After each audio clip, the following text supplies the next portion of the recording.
Welcome, traveler, to a time before written words, when knowledge lived only in memory, and the spiral patterns of Celtic art held meanings now lost to us.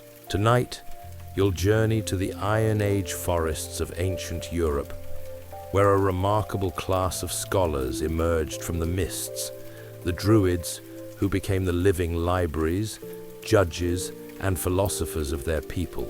Let the rhythm of their world slow your thoughts as you drift into the deep past. Before we begin, I'd recommend you turn on a fan of some kind for some white noise. Grab that blanket and let's slowly learn while you drift. You stand at the edge of a vast oak forest in what will one day be called Gaul, though no one here knows that name yet. The year is somewhere around 500 BCE, and the concept of recording this date would seem as strange to the people around you as trying to capture smoke in your hands. There are no books here, no scrolls, no carved stone proclamations declaring the deeds of kings. Knowledge exists only in the minds of those who remember, passed from breath to breath, from one generation's lips to the next generation's ears. The morning mist hasn't fully lifted from the valley, and you can smell the wood smoke from the roundhouses scattered across the hillside. Each dwelling is a marvel of practical engineering. Circular walls of wattle and daub, thatched roofs that shed rain like a duck's back, and doorways that always face east to greet the sun. The people who emerge from these homes move with the purposeful slowness of those who measure time by seasons rather than hours. There are no clocks here, no appointments to keep, and no schedules written in ink that might fade. In the center of the settlement, you notice a young man sitting cross-legged on a flat stone, his eyes closed, his lips moving silently. He's perhaps 14 or 15, at that awkward age where his limbs seem too long for his body. His name is Carantus, though you won't need to remember it. What matters is what he's doing, memorizing the lineage of his tribe's chieftain, going back 12 generations. He's been at it since dawn, repeating the names like a prayer. Vercingetorix, son of Divitiacus, son of Caturix, son of Ambiorix, and on, each name a link in a chain that connects the present to the shadowy past. You might wonder why anyone would bother with such an exercise when they could simply write it down. But the Celtic peoples of this time don't trust writing for important matters. They've seen Greek and Phoenician traders scratching symbols onto tablets, and they find the practice vaguely unsettling. How can something as alive as a person's name, with all its spoken music and breath, be reduced to dead marks on a surface? It seems almost disrespectful, like trying to preserve a thunderstorm in a jar. Besides, memory is a muscle, and in this world, it's the strongest muscle many people possess. The elderly woman grinding grain near the communal oven can recite every plant that grows within a day's walk and its use, which ones heal fevers, which ones ease childbirth, and which ones send you into dreams from which you never wake. The blacksmith hammering bronze into an intricate torque can tell you the precise composition of his alloy, passed down from his grandfather's grandfather, not in measurements, but in colors and sounds, the way the metal sings when it's ready, and the shade of orange that means the fire is hot enough. In this pre-literate world, your status isn't determined by how many scrolls you own or how many languages you can read. It's measured by what you can remember, what you can recite, and what you carry inside your head. And into this world, slowly, almost imperceptibly, a new kind of person is emerging. Someone who doesn't just remember practical things like genealogies and plant lore, but who has begun to remember everything. Abstract ideas, legal precedents, the movements of stars, the nature of the soul, poetry that takes 3 days to recite properly. These people don't call themselves Druids yet. That word will come later, probably derived from the roots for oak and knowledge, though etymology becomes fuzzy when languages are only spoken, never frozen in writing. Right now, they're simply the ones who know things, the ones you go to when you need to settle a dispute, or understand why the crops failed, or learn the proper way to honor the gods. You watch as Carantus finally opens his eyes, blinking in the strengthening sunlight.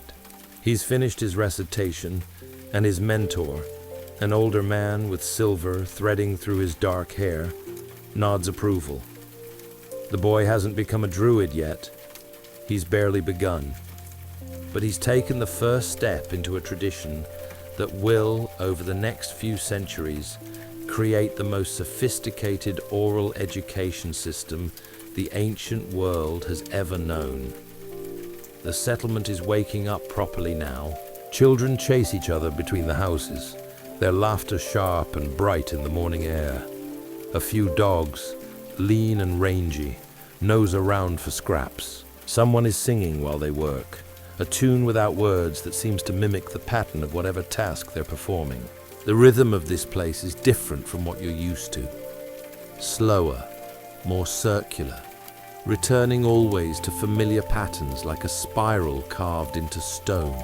You notice that the silver-haired mentor has placed his hand on Carantus's shoulder and is leading him toward the edge of the settlement, where the forest begins in earnest.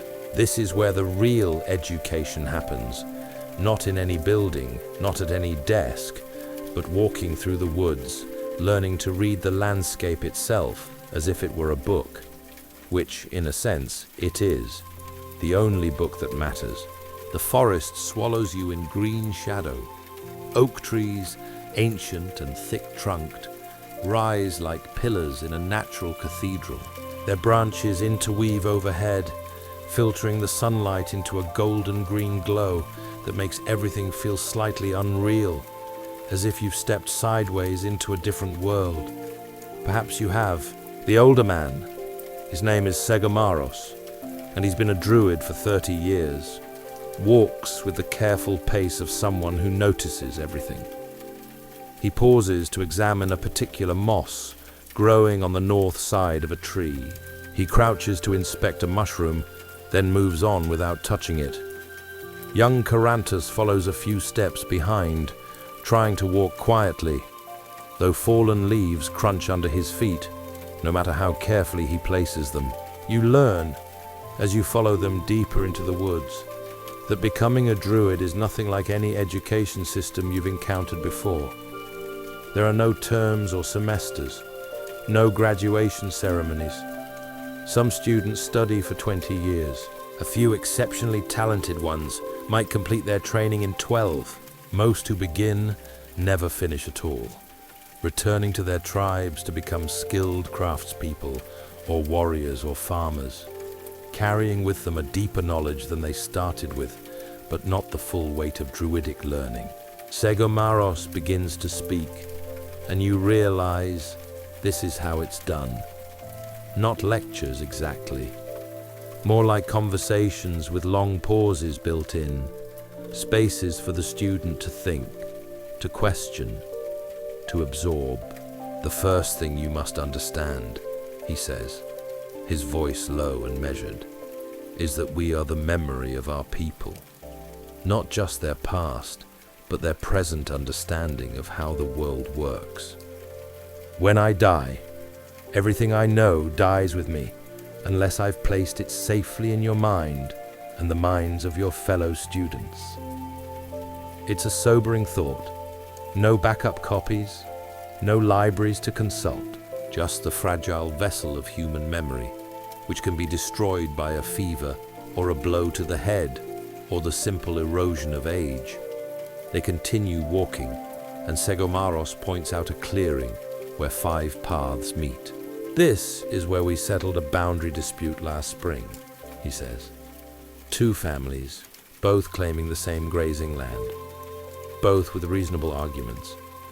I'll tell you the case, and you'll remember it.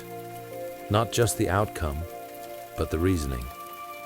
because when a similar dispute arises 30 years from now, you'll need to recall how we thought through the problem. And so begins a recitation that takes most of an hour. The dispute itself wasn't particularly dramatic. No violence, no shouting, just two stubborn farmers convinced they were right. But the way Segomaros walked through the logic, considering ancient precedents, examining the land itself for clues about old boundaries, consulting the memories of the eldest tribal members, it was like watching someone solve an intricate puzzle where every piece was made of words and memory. Carantus listens with an intensity that makes his eyes water from not blinking enough. You can almost see him filing away each detail, creating mental hooks to hang the information on. The Druids, you realize, have developed elaborate memory techniques, associating facts with physical locations, creating vivid mental images, and using rhythm and rhyme to make information sticky in the mind. Later cultures will rediscover these methods and give them fancy names like method of loci. But here in the forest, they're simply the way knowledge is preserved. Days blur into weeks, and you watch the pattern of education unfold. There's no single subject that Carantus studies. Instead, everything is interconnected. A lesson about oak trees becomes a lesson about the sacred nature of certain groves, which becomes a lesson about proper ritual behavior, which becomes a lesson about the structure of the cosmos itself. The Druids see no separation between what you might call science, religion, law, and philosophy. It's all one vast web of understanding, and a true Druid must hold the entire web in their mind. You're present one afternoon when Segomaros tests Carantus on plant identification.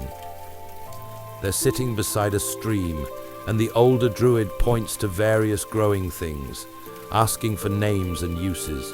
Carantus does well with the common ones, the herbs for cooking, the plants for healing minor wounds. But then Segomaros points to a small, unremarkable plant with oval leaves. And this one.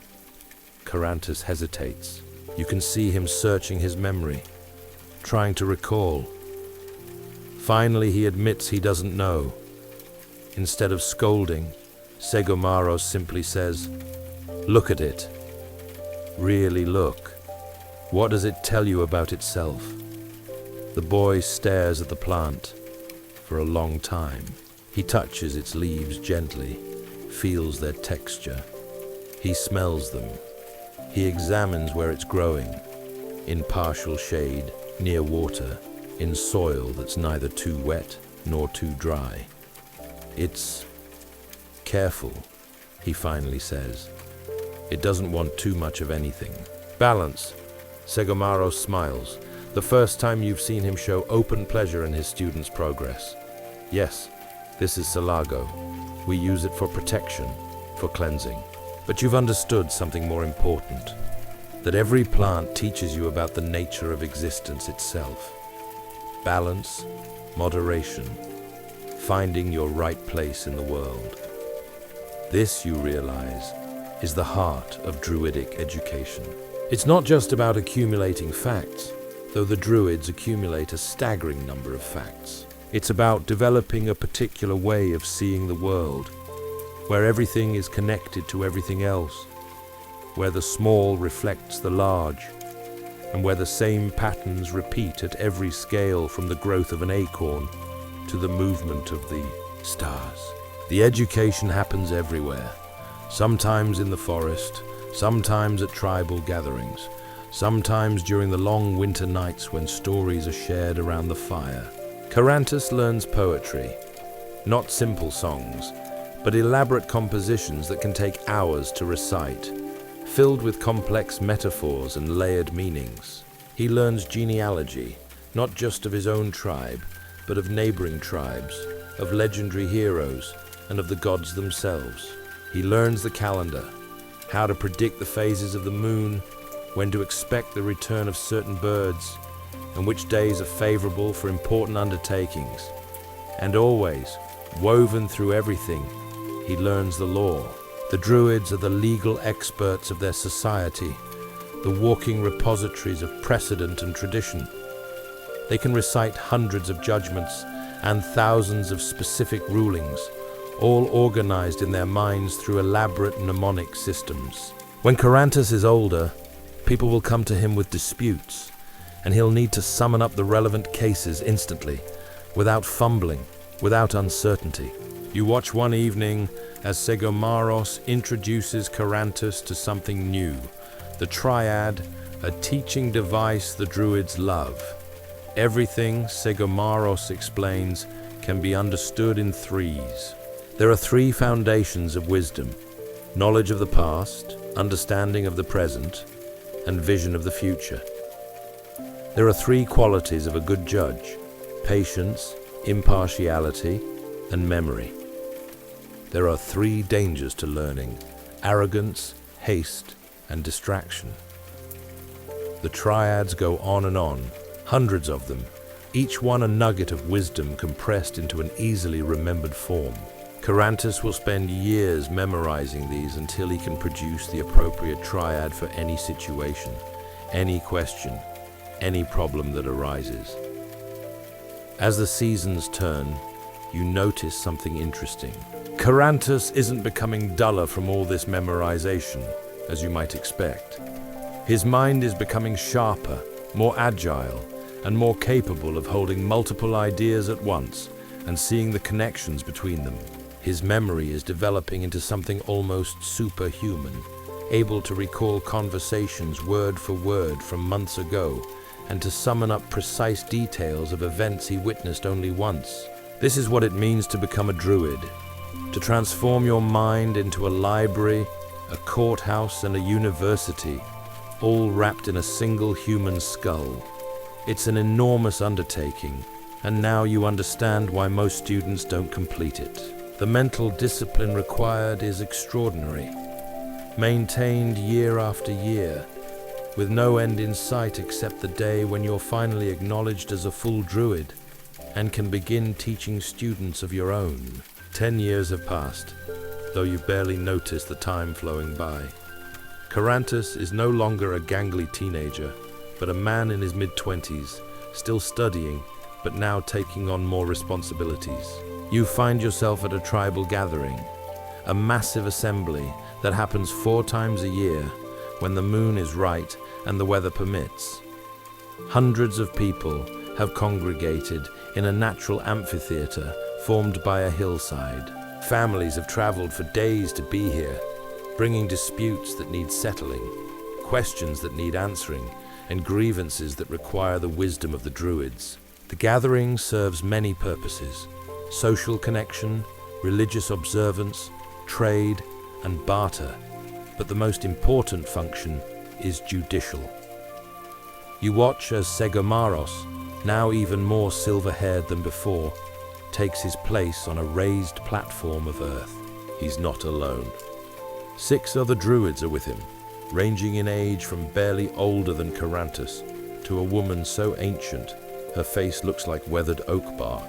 They represent different tribes and different territories, but they all share the same training and the same vast body of memorized lore.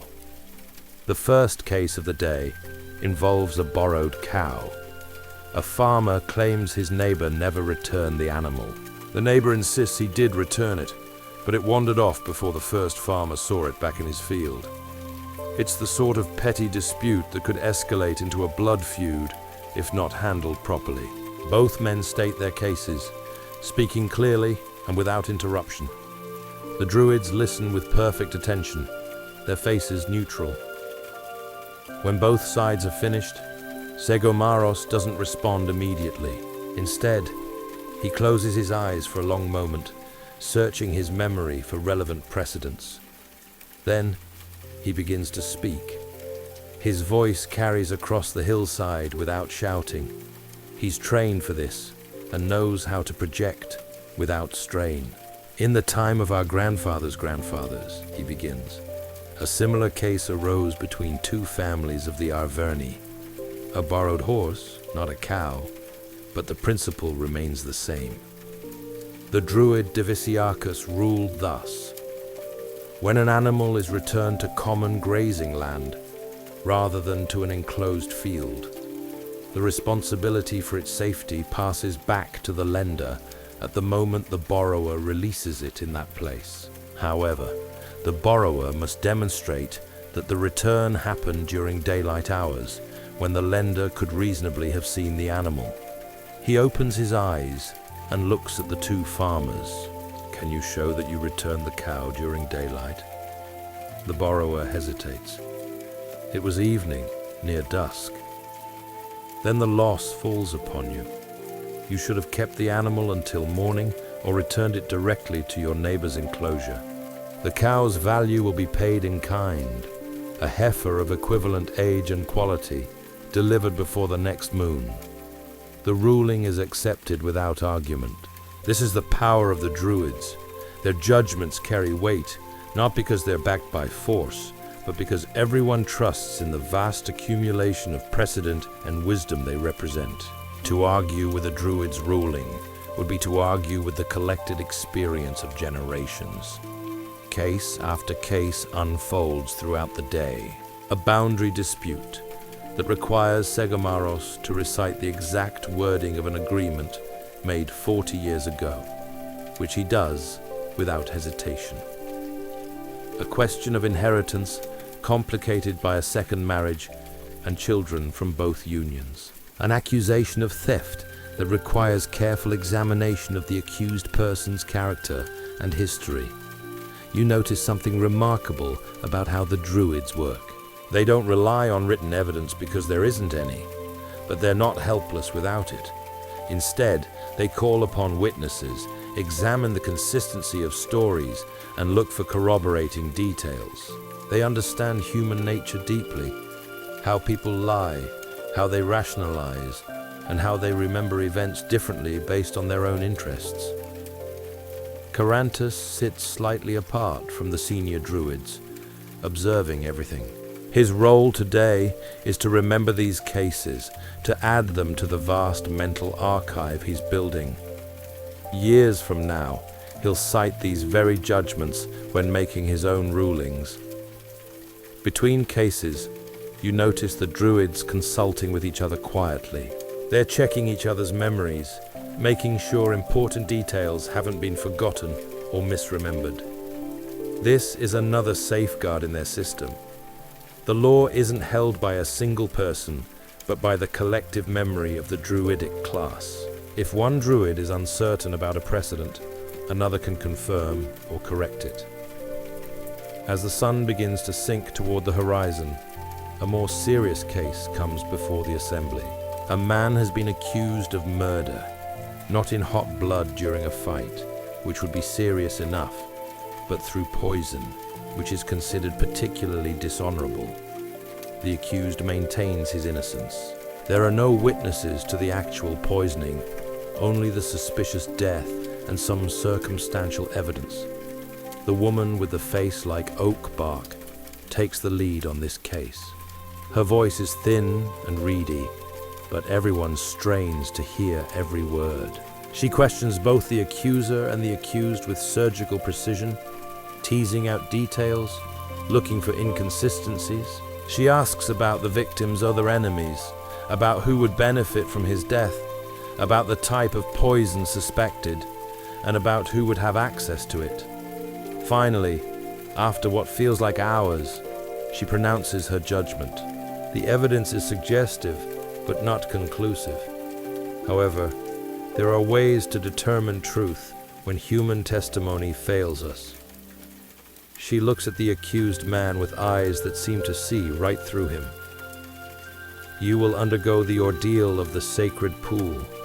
If the gods find you innocent, the water will support you.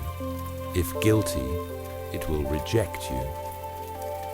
You feel a chill run down your spine. This is the other side of Druidic authority, their connection to the divine, their ability to call upon supernatural means of judgment when natural ones fall short.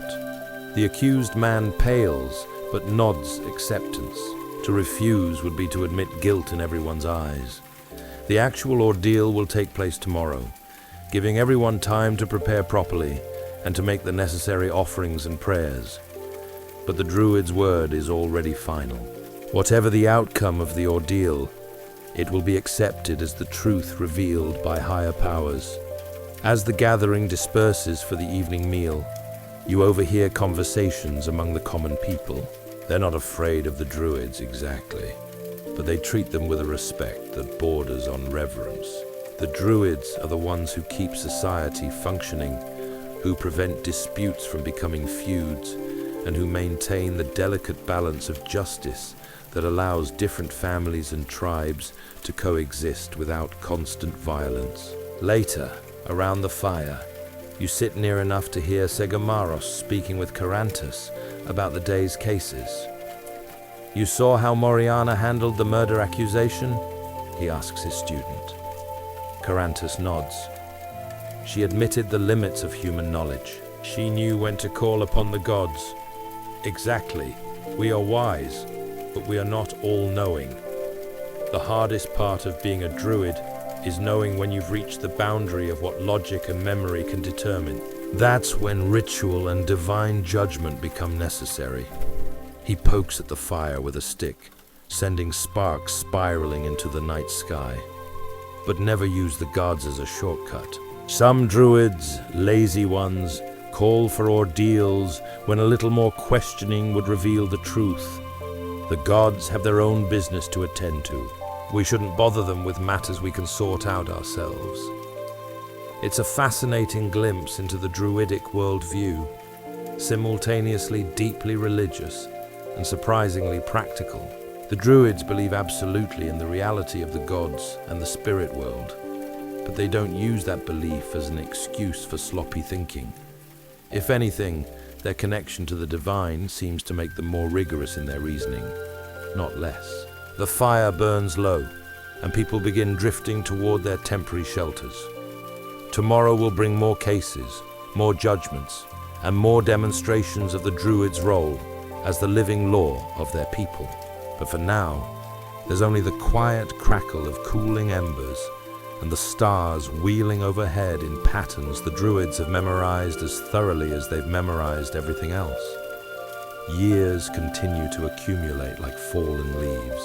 Carantus is now fully recognized as a druid in his own right, though still considered young at 35. You follow him on a journey to a sacred grove deep in territory controlled by the Carnutes tribe in the very heart of Gaul. This grove, it's whispered, is the center of the Druidic world, where the most important gatherings take place and the deepest mysteries are contemplated. The journey takes weeks of walking through forests and across rivers, staying with various tribes along the way. Each time Carantus is recognized as a druid, he's treated as an honored guest, given the best food, and given the warmest spot by the fire. But he never takes advantage of this hospitality. You notice he's scrupulously fair in his dealings, careful not to favor one family over another, mindful that his presence alone can shift the dynamics of a community.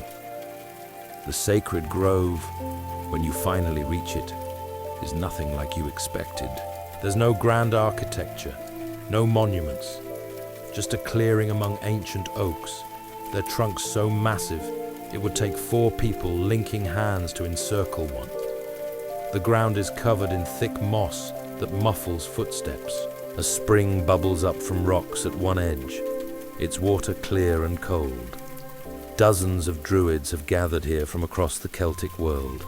They've come from Britannia and Hibernia to the west, from as far south as the lands near the Middle Sea, and from the eastern territories where Celtic and Germanic tribes mix and blur. Despite their different origins, they can all understand each other, not just because they speak related languages, but because they share the same training, the same body of knowledge, and the same ways of thinking about the world. You settle in to observe what happens over the next several days. There are discussions, debates, and exchanges of information. A druid from Britannia shares astronomical observations made over the past year. One from Hibernia recites a newly composed poem about the death and rebirth of the sun god. An elderly druid from the south shares legal precedents from his region, which the others memorize and discuss, considering whether to adopt them in their own territories. But the deepest conversations happen in small groups, with druids sitting in circles of 3 or 4, talking about the nature of reality itself. You position yourself near Carantus and 2 other druids around his age, listening as they explore questions that have no easy answers. One of them, a woman named Visucia with sharp eyes and quick gestures, poses a question. If the soul is immortal and passes from one life to another, as we teach, then what is the purpose of virtue? Why should we concern ourselves with justice and honor in this life if we'll simply be reborn into another? Carantus considers this carefully before responding. Perhaps the question assumes wrongly that virtue is only valuable if it earns us something beyond itself. A tree doesn't produce acorns in order to achieve immortality. It simply does what a tree does.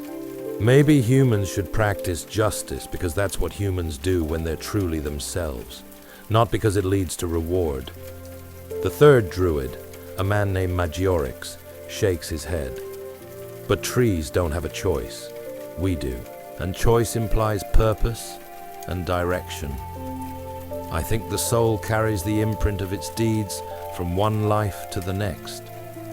Act with honor now, and you'll be born into circumstances that reflect that honor. Act with cruelty, and you'll find yourself in a life shaped by that cruelty. The conversation continues for hours, weaving through questions of fate and free will, the nature of the gods, and the relationship between the visible and invisible worlds. What strikes you most is the lack of dogma. The Druids don't have a fixed scripture they must defend. Instead, they approach these questions like explorers mapping unknown territory, using reason and observation and intuition to feel their way toward understanding. You learn, as you listen to multiple such conversations over several days, that the Druids have developed a sophisticated philosophy of nature. They see the cosmos as fundamentally alive, animated by the same force that moves through humans and animals and plants. Everything is connected in a vast web of relationships. The health of the land affects the health of the people. The actions of the people affect the land. The gods are not separate from nature, but are nature itself expressing intelligence and will. This philosophy has practical implications. When a druid advises a tribe about where to plant crops, or when to move cattle to new pastures, they're not just applying agricultural knowledge. They're thinking about the whole system, the soil, the water, the weather patterns, the needs of wild animals, and the spiritual significance of particular locations.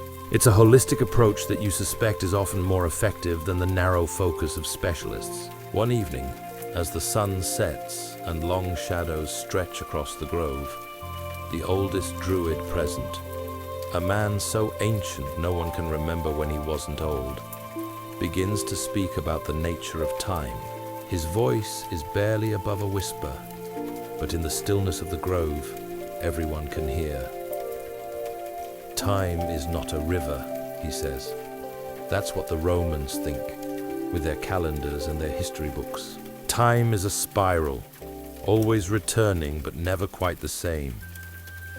The seasons repeat, but each spring is different from the last spring.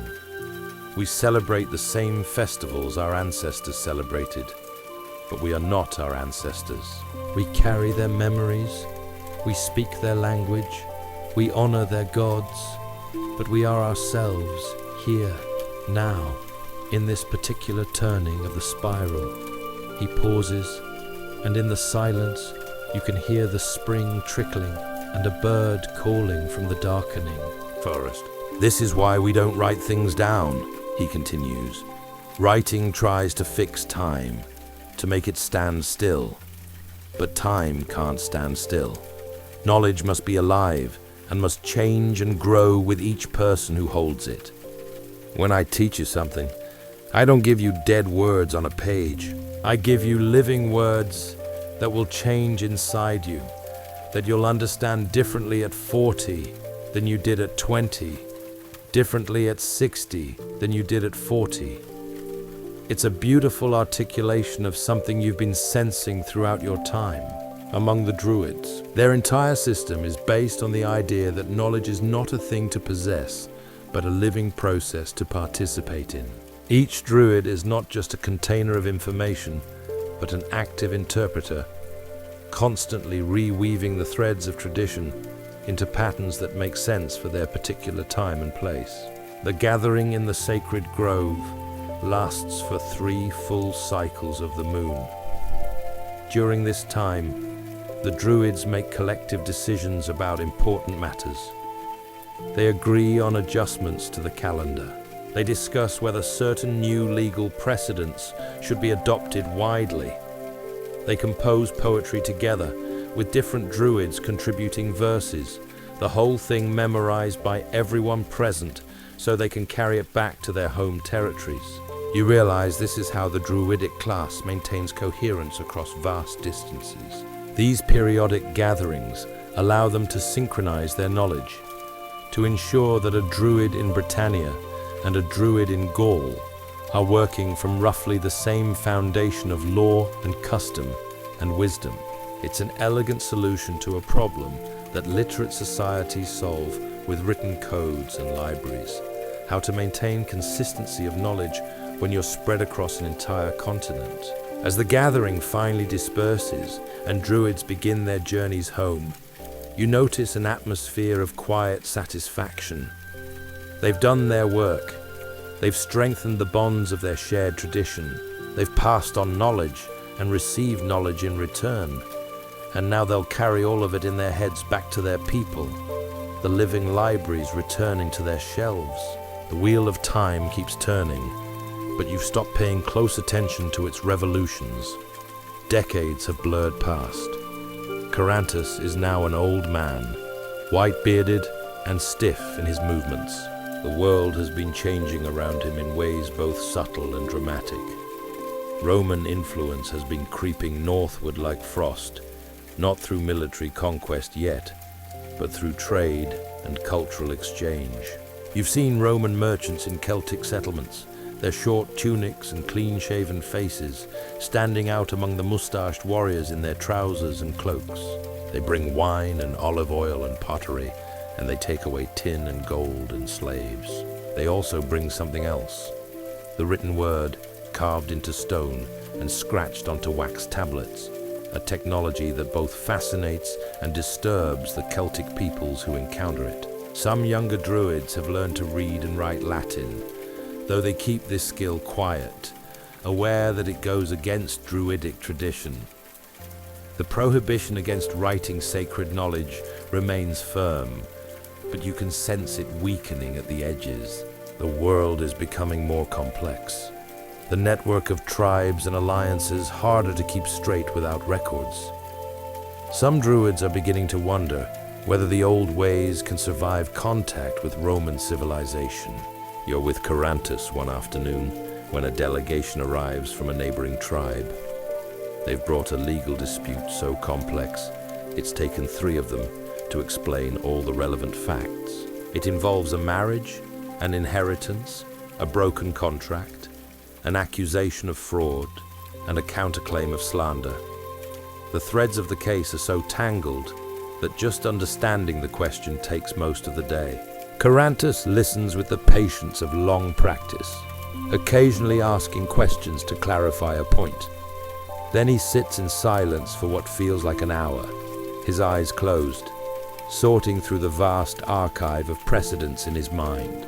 When he finally speaks, his judgment is clear and detailed, citing cases from 50 years ago, 70 years ago, and even one from his teacher's time that seems remarkably relevant. The delegation accepts his ruling with obvious relief. As they're leaving, one of them, a young warrior with bright, curious eyes, asks Carantus something you haven't heard before. Honored Druid, the Romans have libraries where all their laws are written down. Anyone can read them. Anyone can know what the law says. Why don't we do the same? Wouldn't it be easier?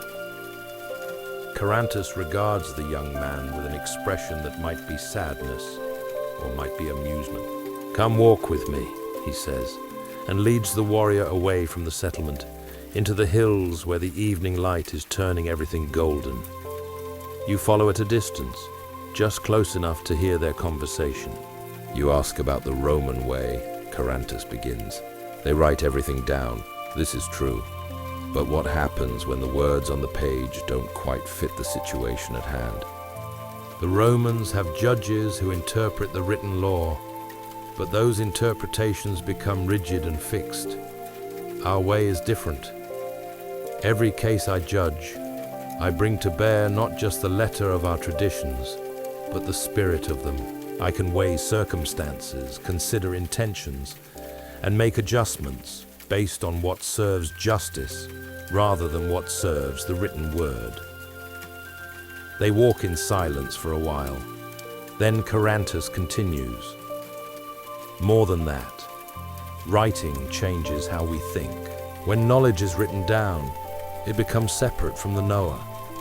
It's out there, on the page, dead and unchanging. But when knowledge lives in memory, it stays alive. It grows. It adapts. Each time I recite a law or a precedent, I make it new again. I put my understanding into it. The law isn't just words. It's a living tradition that breathes through those of us who carry it." The young warrior seems to be struggling with this concept. "But what happens when you die? Won't all your knowledge die with you?" "Of course not," Carantus replies gently. "I have students, as my teacher had students. They're memorizing everything I know, just as I memorized everything my teachers knew. Some of it will be lost in the transfer. That's inevitable. But some of it will be improved, refined, and added to. The tradition will continue, but it will also evolve. This is how it should be." They've reached a high point overlooking the valley, and they stand there watching the sun sink toward the horizon. You can see smoke rising from a dozen settlements scattered across the landscape, each one a small cluster of round houses where people live and work and dream, largely unchanged from how they lived generations ago. But you know that this world is ending. Maybe not today or tomorrow, but soon. The Romans are coming, and not just as traders. Their legions are already conquering territories to the south and east. Within a generation, much of the Celtic world will be absorbed into the Roman Empire. The Druids will be persecuted, their groves cut down, and their traditions suppressed. The oral knowledge they've preserved for centuries will be scattered, and much of it will be lost forever. Yet standing here in the evening light, listening to Carantus explain the philosophy behind his life's work, you understand that something important did happen here. For several centuries, an entire civilization functioned without writing, developing sophisticated systems of law and education and philosophy entirely through the power of human memory.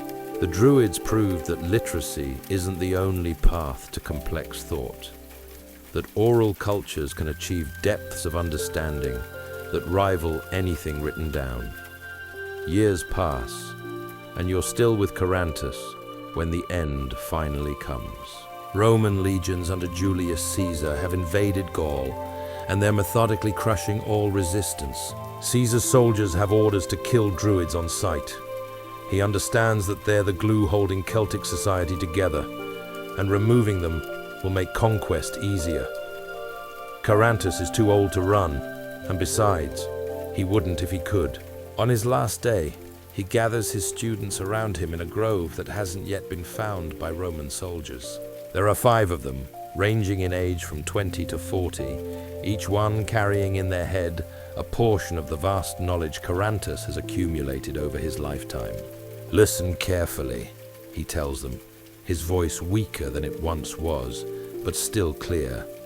What we've preserved will not survive unchanged. The Romans will try to destroy it, and they'll succeed in destroying much. But memory is harder to kill than they imagine. Our language will change. Our gods will be given Roman names. Our laws will be mixed with Roman law, but something will remain. He looks at each student in turn. Some of you will survive by hiding who you are. You'll become advisors to Roman governors and teachers in Roman schools. You'll seem to assimilate. But inside, you'll carry these traditions forward. Your children will hear the old stories. Your students will learn the old ways of thinking, even if they don't know that's what they're learning.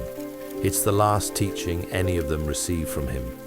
The next day, Roman soldiers find the grove. But by then, the students have scattered, each carrying with them fragments of a tradition that will, against all odds, survive in hidden forms, in folk practices, in story and song, and in ways of thinking about the natural world that persist long after the Druids themselves are gone. You drift forward through time one last time, to a period after the Druids, after the Romans, after empires have risen and fallen and been forgotten. You find yourself in a medieval monastery in Ireland, watching a monk carefully copying an old manuscript. The manuscript contains stories about ancient heroes and gods, tales that were once memorized by Druids and passed down through generations before finally being written down. The monk doesn't know he's preserving Druidic tradition. He thinks he's just recording interesting old stories. But in those stories, embedded like seeds in amber, are ways of thinking about the world that the Druids would recognize, the interconnection of all things, the spiral nature of time, and the wisdom found in wild places. You realize this is the legacy, not grand monuments or written texts, but ideas that seeped into the culture so deeply they became invisible, assumed, simply the way people thought. The Druids shaped the imagination of Europe in ways that are impossible to quantify, teaching people to see forests as sacred, to value memory and oral tradition, and to understand that knowledge isn't just facts, but wisdom lived and breathed. As you watch the monk work, his quill scratching across parchment in a quiet scriptorium, you feel yourself beginning to drift. The weight of sleep is pulling at you, soft and insistent. The candle on the monk's desk flickers, and the shadows on the walls seem to dance with patterns you almost recognize. Spirals and circles, the geometry of Celtic art, the visual language of a people who knew that some truths can't be written down, but must be experienced, remembered, and carried in the heart. The candle dims further. The scratching of the quill fades to silence, and you slip finally into sleep, carrying with you the memory of a world where knowledge lived only in minds, where wisdom was passed from breath to breath, where the keepers of tradition walked through oak forests, memorizing the laws of earth and sky. The slow, steady rhythm of Druids becoming, being, enduring in ways both lost and found, forgotten and remembered, as eternal as memory itself.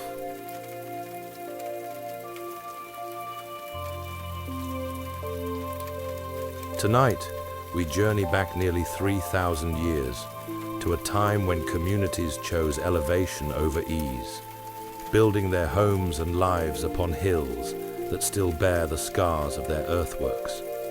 Here, where grass now grows undisturbed, people once walked familiar paths between roundhouses, tended fires against the evening chill, and watched the world unfold below them with a patience we've nearly forgotten. You're standing at the base of a hill, in what will someday be called Southern England, though no one here would recognize that name.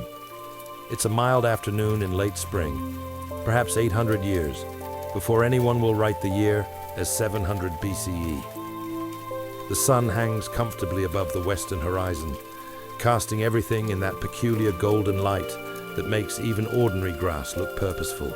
The hill rises before you with the kind of steady gradient that suggests nature designed it specifically for climbing without excessive effort. Not one of those dramatic peaks that demands mountain climbing equipment and inspirational speeches, but rather a sensible sort of elevation, the kind that makes you think, yes, this seems reasonable, rather than absolutely not. Your feet find the sheep track winding upward, worn smooth by countless hooves and paws and feet over generations. The path doesn't rush, it meanders slightly, accommodating the natural contours rather than fighting them, switching back on itself where the slope grows steeper.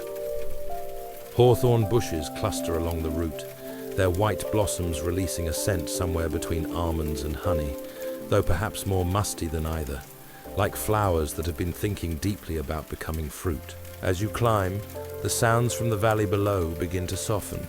A dog barking at something only it can see, the rhythmic thunk of someone splitting wood, children's voices rising and falling in that universal pattern of invented games and disputed rules. These noises don't disappear entirely.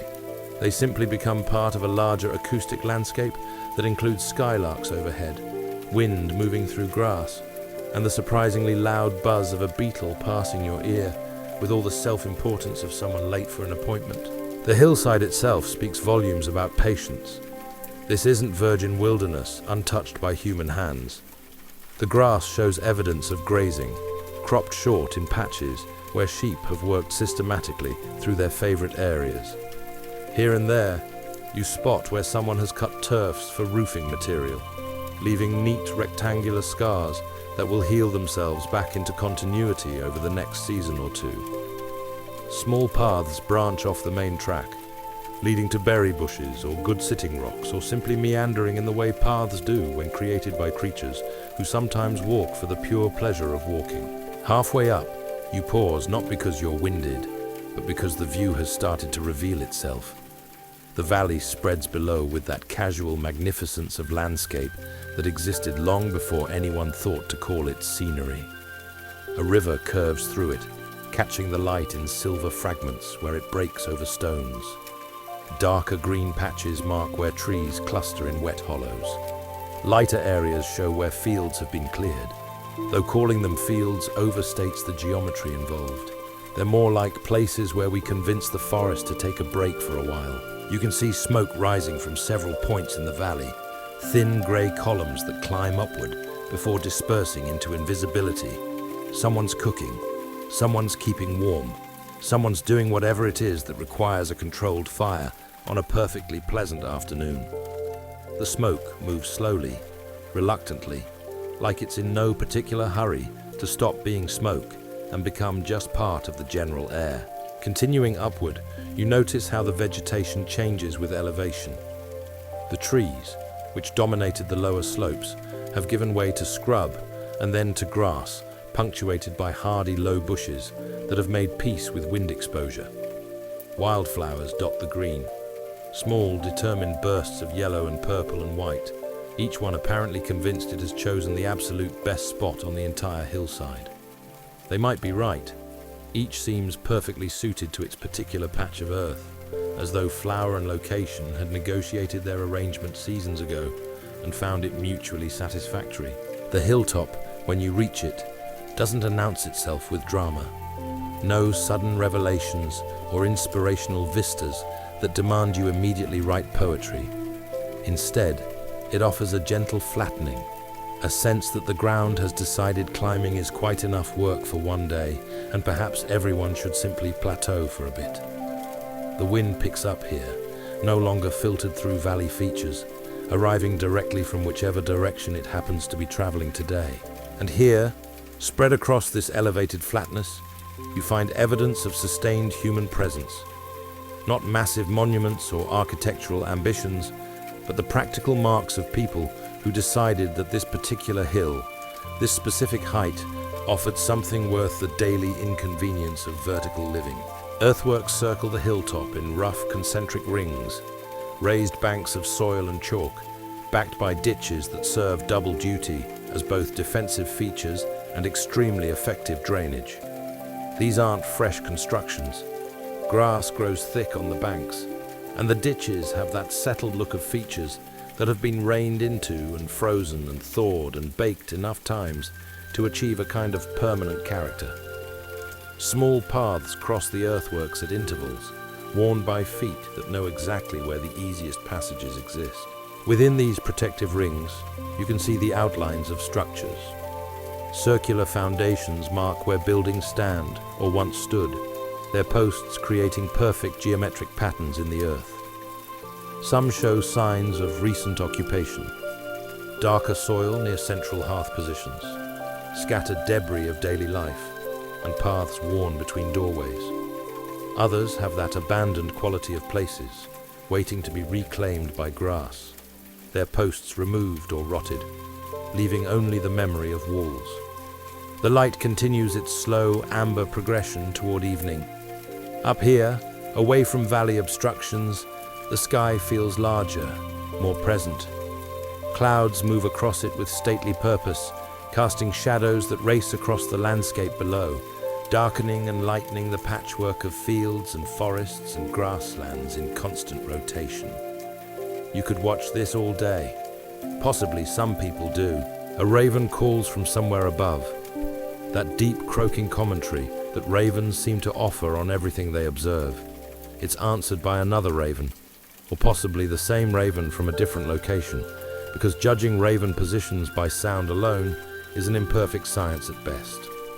They're probably discussing something vitally important in raven politics, or possibly just mentioning that there's a person standing on the hilltop looking somewhat purposeless and might be worth monitoring for dropped food. The earthworks curve away in both directions, following the hill's natural contours with the kind of precision that suggests careful planning, combined with willingness to adjust plans when the ground presented opinions. In places, the banks rise higher than your head.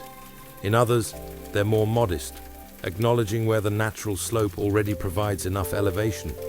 The ditches vary too, deep enough to make casual crossing awkward, but not so dramatically deep that maintaining them would become anyone's full-time occupation. This is Maiden Castle before Maiden Castle existed, Danebury before anyone called it Danebury. One of hundreds, possibly thousands, of similar hilltop settlements scattered across southern Britain, each one representing the same basic impulse, to live high enough to see trouble coming, close enough to water and good land to make the arrangement practical. The people who built these earthworks and raised these structures weren't making monuments to impress distant archaeologists. They were making homes. And as the sun continues its reliable journey toward the horizon, you can almost hear, or perhaps imagine hearing, the sounds of such a home waking into its evening routines. The clink of pottery, low voices discussing tomorrow's work, someone singing something wordless while working at a task that requires both hands. The small domestic symphony of people settling into that space between afternoon and night, when the day's labor eases, but darkness hasn't yet demanded fire and shelter. You've arrived at the hill fort. The real story, though, begins much earlier, with the first people who looked at this hill and thought, yes, up there, instead of definitely not. Long before anyone raised these earthworks or dug these ditches, the hills of Britain were simply hills. They rose from valleys without particular meaning beyond the practical, harder to farm than flatland, exposed to weather, requiring extra effort to access water. Sensible people, one might think, would naturally gravitate toward river valleys and coastal plains, where both resources and comfort existed in greater abundance. And yet, someone looked at this hill, this specific elevation among countless others, and made a different calculation. Perhaps it was a single family initially, or a small group seeking summer grazing for animals. Maybe they came first for flint from chalk deposits, or to gather medicinal plants that preferred well-drained slopes, or simply because their existing settlement had grown crowded enough that some individuals preferred vertical distance to horizontal proximity. The original motivation has vanished into the unrecorded past, leaving only the consequence. Someone began spending significant time on this hilltop and eventually decided to stay. This decision didn't happen suddenly. The archaeological evidence, such as it exists, suggests a gradual process spanning generations. First, perhaps temporary camps during certain seasons. Small clearings where people paused during longer journeys, found the location useful, and returned.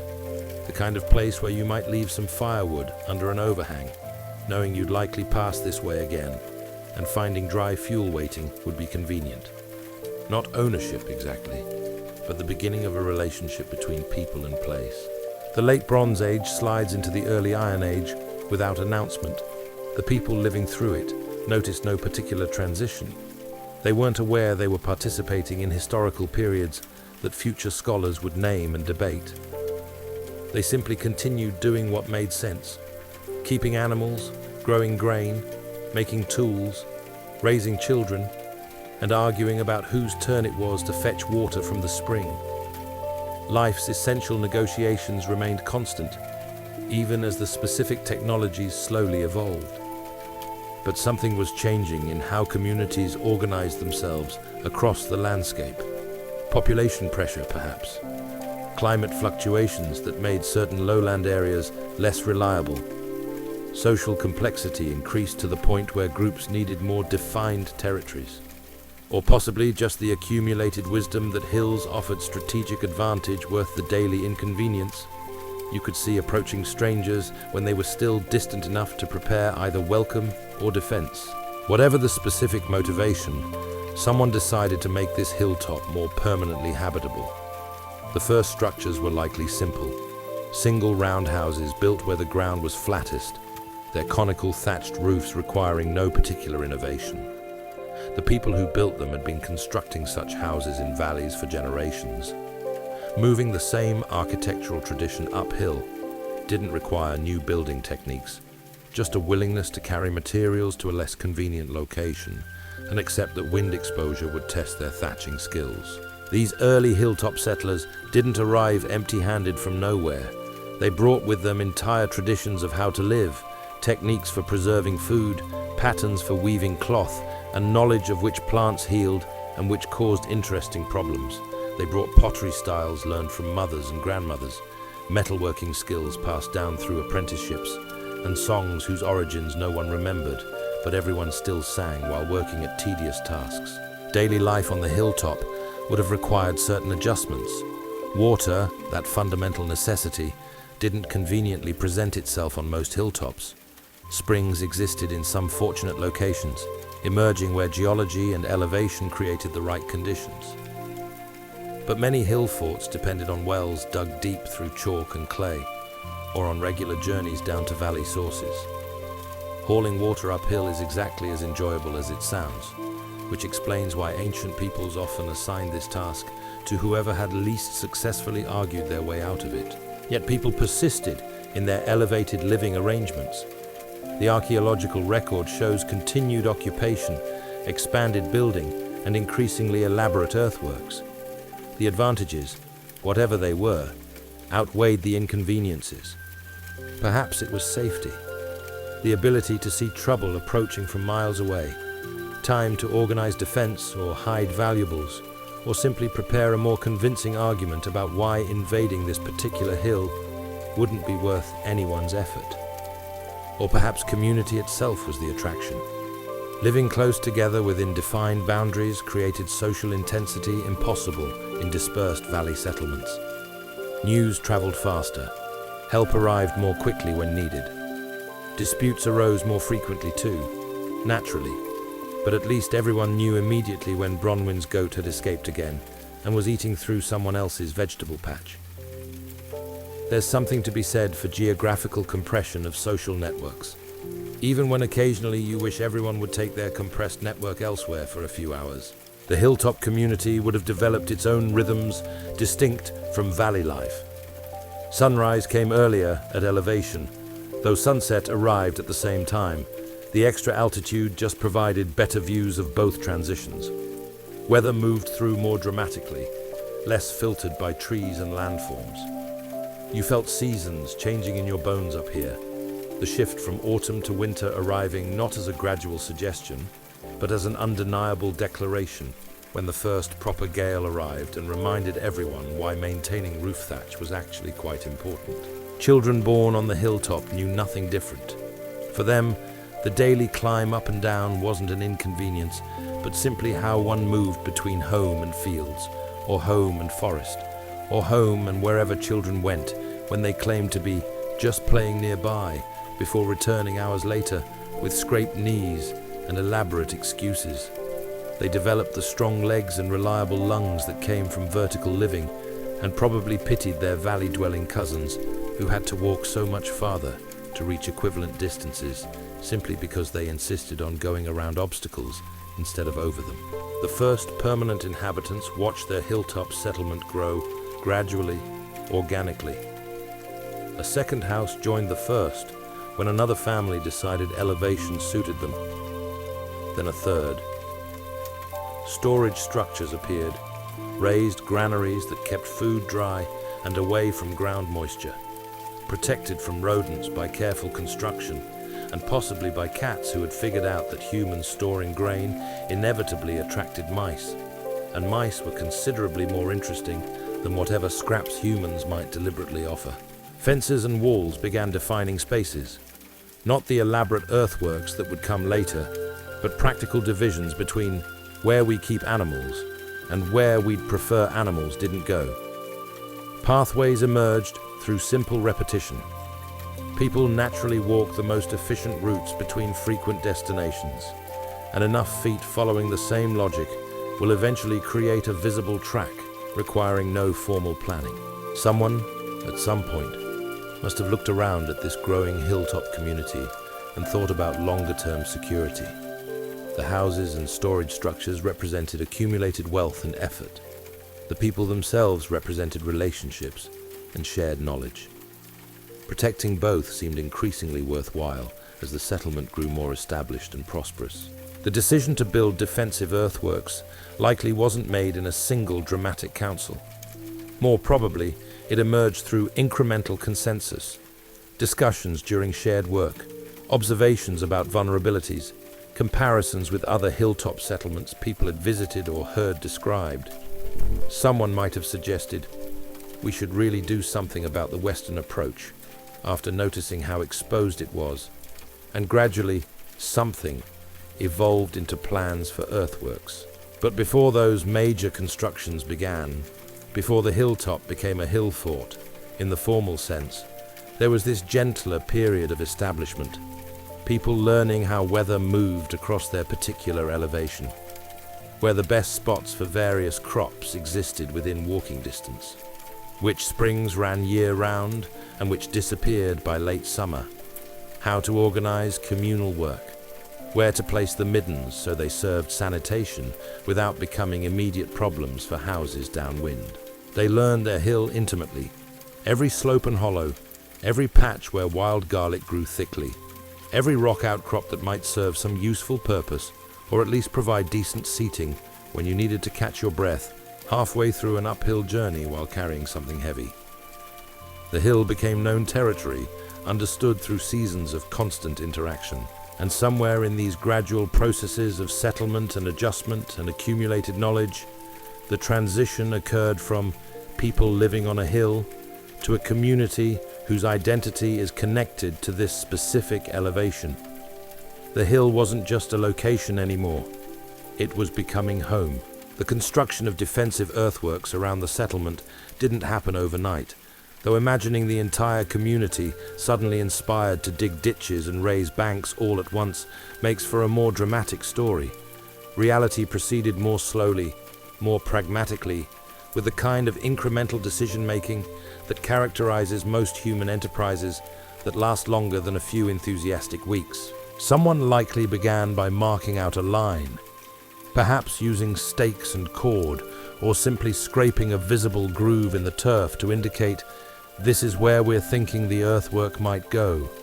Others would have walked this proposed line, offering observations about how it interacted with natural contours, where it might need adjustment, and whether extending it slightly to include that useful spring would be worth the extra digging effort. Once the route was agreed upon, or at least agreed upon enough that work could begin while remaining disagreements continued in the background. The actual labor commenced.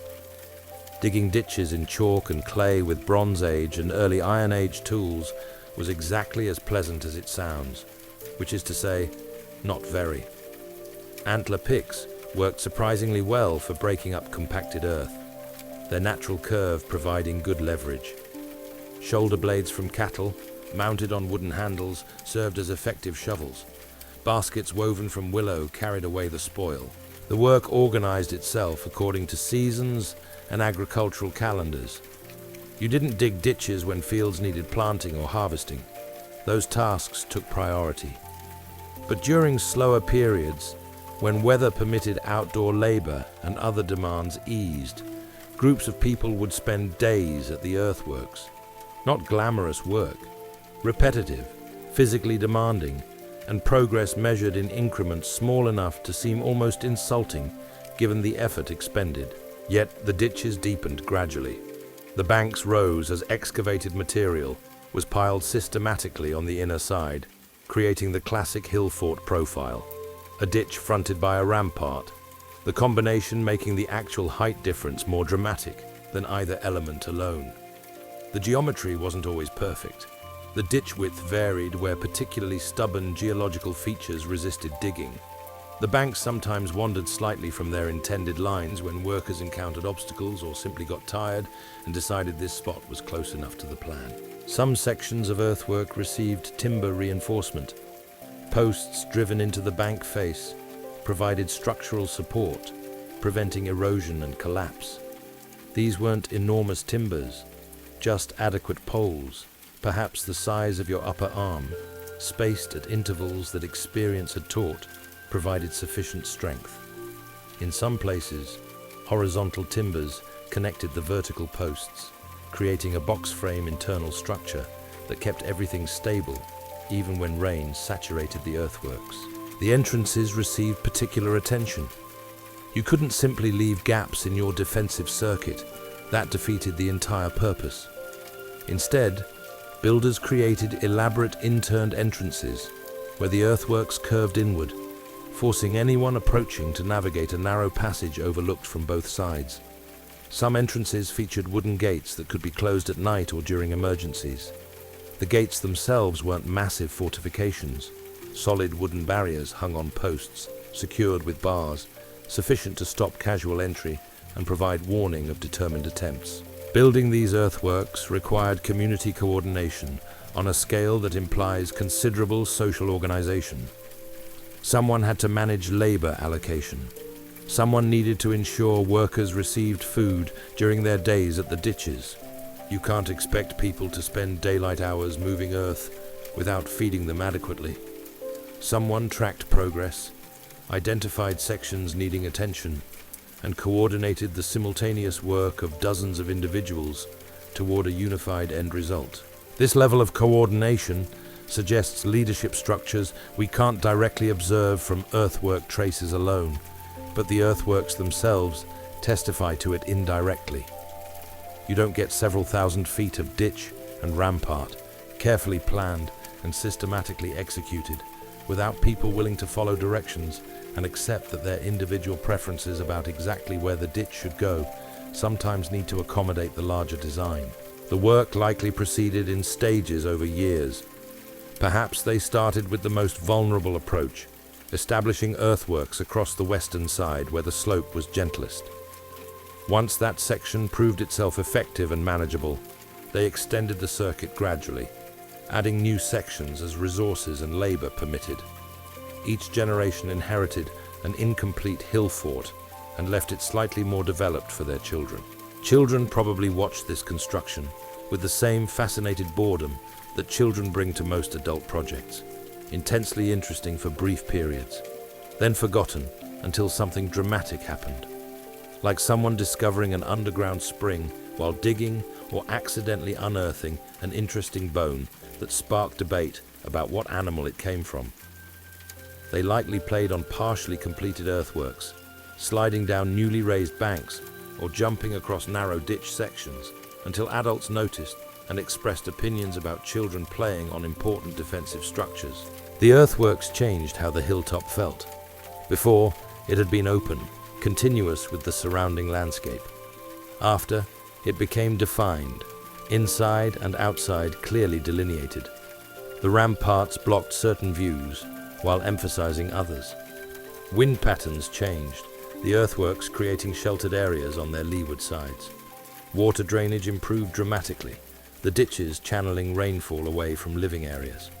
Not every hill fort followed identical designs, each adapted to its specific topography and community needs. Some created single circuits of earthwork. Others built multiple concentric rings, adding additional defensive layers over time.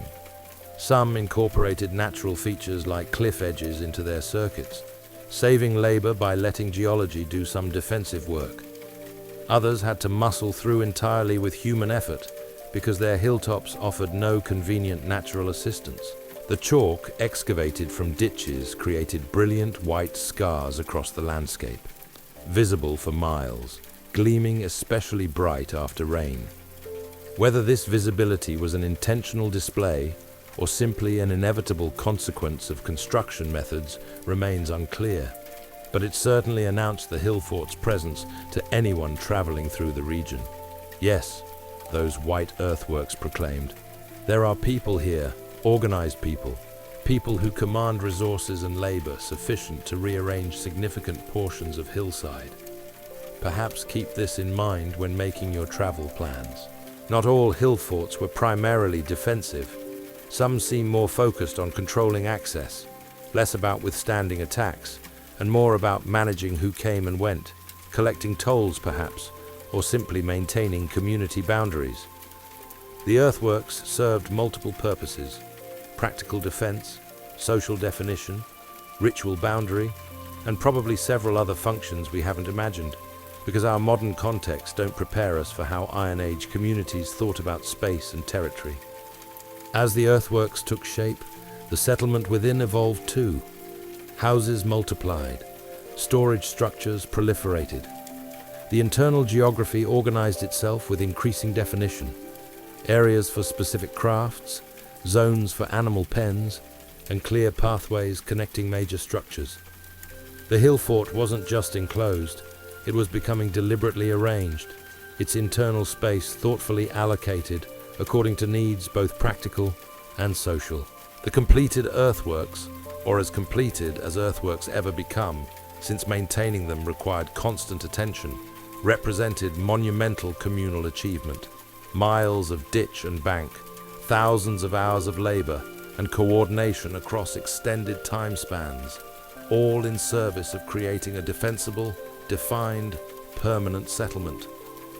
The people who finished what earlier generations started must have felt considerable satisfaction, tempered perhaps by awareness that future generations would inherit maintenance responsibilities in perpetuity. But maintenance, like construction, could be incorporated into seasonal rhythms: spring inspections of winter damage, autumn reinforcement before storms, ongoing attention to gates and timber elements. The earthworks became part of community identity, something we built and we maintain, a physical manifestation of collective identity and shared purpose. And within these protective circuits of earth and timber, daily life continued with the kind of determined normalcy that characterizes human existence, regardless of whether one lives in a hill fort or valley, or anywhere else that humans decide to call home. Morning on the hilltop begins with smoke, thin threads rising from central hearths, climbing through smoke holes in conical thatched roofs, dispersing into the early light. The smoke moves lazily, unhurried, as though still deciding whether becoming fully awake is really necessary just yet. Someone has already revived yesterday's fire, coaxing it back to useful life with careful attention, and probably some muttering about why fires can't simply stay lit overnight without requiring human intervention. The roundhouses stand in loose clusters, their walls of wattle and daub forming circles that range from quite modest to reasonably impressive, depending on the household's size and prosperity. Thatched roofs extend well past wall lines, creating deep eaves that shed rain away from foundations. Each house faces roughly southeast, catching morning light while turning shoulders toward prevailing winds. Not a coincidence, generations of experience taught optimal orientation long before anyone thought to write it down. You emerge from one such house, stooping through the low doorway, straightening into the morning air. The temperature at this elevation carries a bite, even in summer. A reminder that you've voluntarily chosen to live where weather arrives with minimal warning. Your breath is visible briefly before dissipating. The grass around the house gleams with dew that will burn off within a few hours, but currently makes everything look freshly painted. The central space within the hill fort serves multiple functions. Open ground between houses provides areas for work that requires space and light. Hide preparation, large-scale weaving, tool making, and any craft that generates mess or smells are better conducted outdoors, where wind provides ventilation and space offers room for materials. Children appear gradually as morning progresses, emerging from houses with that rumpled appearance of people, recently vertical, but not yet fully committed to wakefulness. Smoke continues rising from various hearths. Cooking smells join it, grain porridge bubbling in pottery vessels, occasional hints of something more interesting when someone's preparing something beyond standard breakfast fare. People move between houses with that purposeful morning gait, suggesting errands remembered overnight. Borrowed tools are returning. Quick conversations about shared work planned for today. Someone reminding someone else about something they've apparently forgotten despite multiple previous reminders. The animals wake with their own opinions about timing. Pigs root in their pen, making those conversational grunts that pigs offer when expressing general satisfaction with existence. A few sheep bleat from the area designated for overnight animal containment, not distressed, just mentioning they're awake in case anyone wants to know. A dog stretches extensively, then trots off on important dog business that requires checking every interesting smell around the settlement's perimeter. Water collection starts early. Several people head toward the spring or well, carrying pottery vessels or leather containers. The spring lies just outside the western earthwork, emerging from chalk at a location convenient enough that someone undoubtedly considered it a primary factor in choosing this hilltop initially. The water runs clear and cold, tasting faintly of the stone it's traveled through, emerging at a rate that's reliable even during summer drought. Inside one of the larger roundhouses, a family navigates breakfast routines with the kind of choreographed chaos that characterizes any household containing multiple generations. Grandmother stirs the porridge, adding dried fruit sparingly because winter supplies remain precious, even as spring progresses. The children crowd near the hearth, seeking warmth and food simultaneously. Their father checks tools by the doorway, selecting what he'll need for today's work in the lower fields. Their mother wraps yesterday's bread in cloth, adding it to a basket along with some cheese and dried meat. Lunch for anyone working too far from the hill fort to return midday. The crafts that sustain hill fort life happen everywhere you look. Near the eastern earthwork, someone set up a pottery station where spring clay has been carried up from the valley, worked to proper consistency, and formed into vessels waiting for firing. The work requires patience, coiling clay ropes into vessel shapes, smoothing surfaces, and adding decorative elements that please the eye while providing texture for better grip. Each vessel reflects individual choices within established traditions. This particular curve of rim, that specific pattern scratched into shoulder areas. Metalwork happens in a designated area where fire hazards can be managed. The smith works mostly bronze, though iron is increasingly common as knowledge of the trickier metal spreads. The forge requires constant attention. Temperatures must be maintained precisely, and air blown through bellows at correct intervals. Watching someone work metal is hypnotic.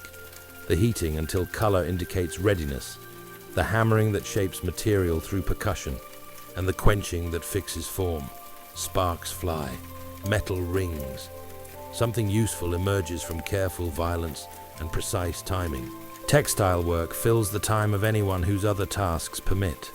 Spinning wool into thread happens almost unconsciously, hands working drop spindles while attention focuses elsewhere, on conversation or thought, or simply watching the world move through its day.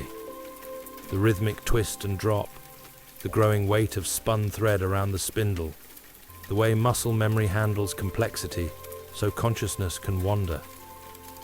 Weaving happens on larger looms, with warp threads weighted with clay or stone and weft threads passed through in patterns that create not just cloth, but identity.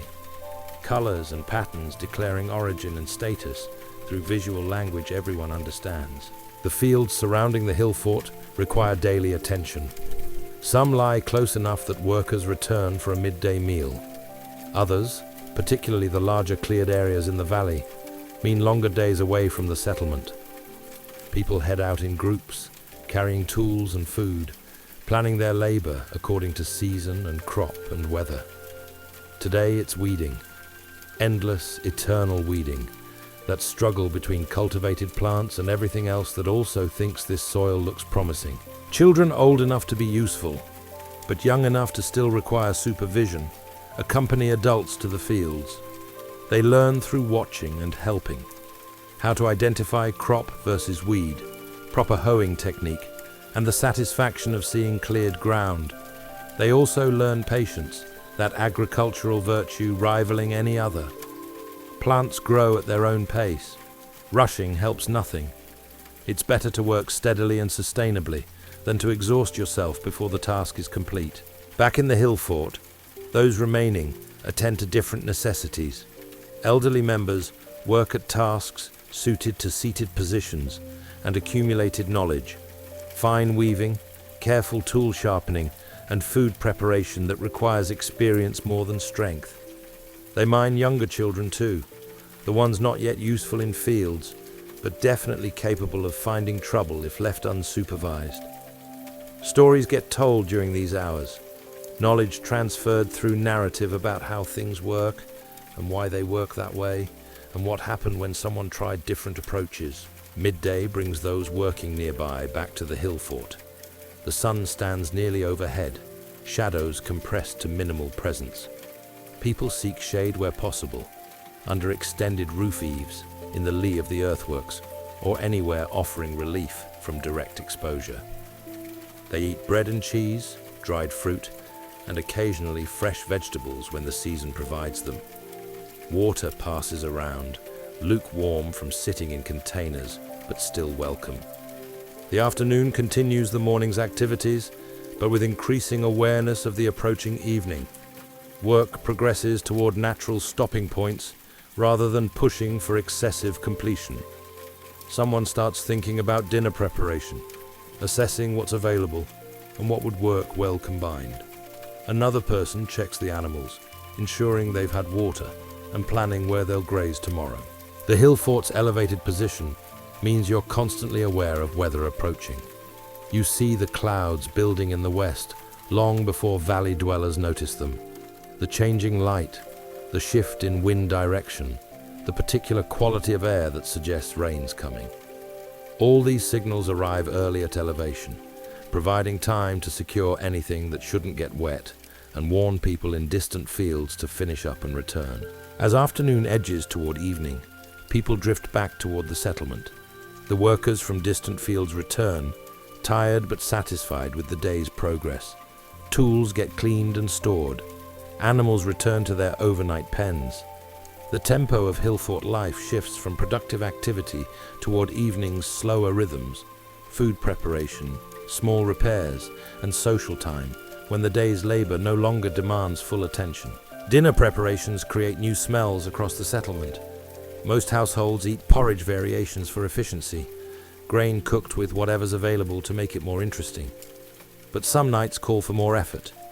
Meat from recent hunting, vegetables from carefully tended gardens, and bread from morning's baking. The smell of cooking grain combines with wood smoke and indefinable other scents that collectively announce settlement at dinner time to anyone approaching. Children play their eternal games, variations of chase and hide and seek, and whatever else children invent when given free time and peer groups. Their voices carry across the hill fort, that particular quality of children having fun that sounds remarkably similar across all centuries. Adults half watch while attending to other tasks, alert for the shift in sound quality that suggests someone's gone from playing to actual distress. The sun begins its descent toward the western horizon, light shifting through those amber and gold tones that make everything look temporarily significant. Shadows lengthen. The air cools noticeably. People naturally gravitate toward hearths and social warmth as daylight fades toward evening's threshold.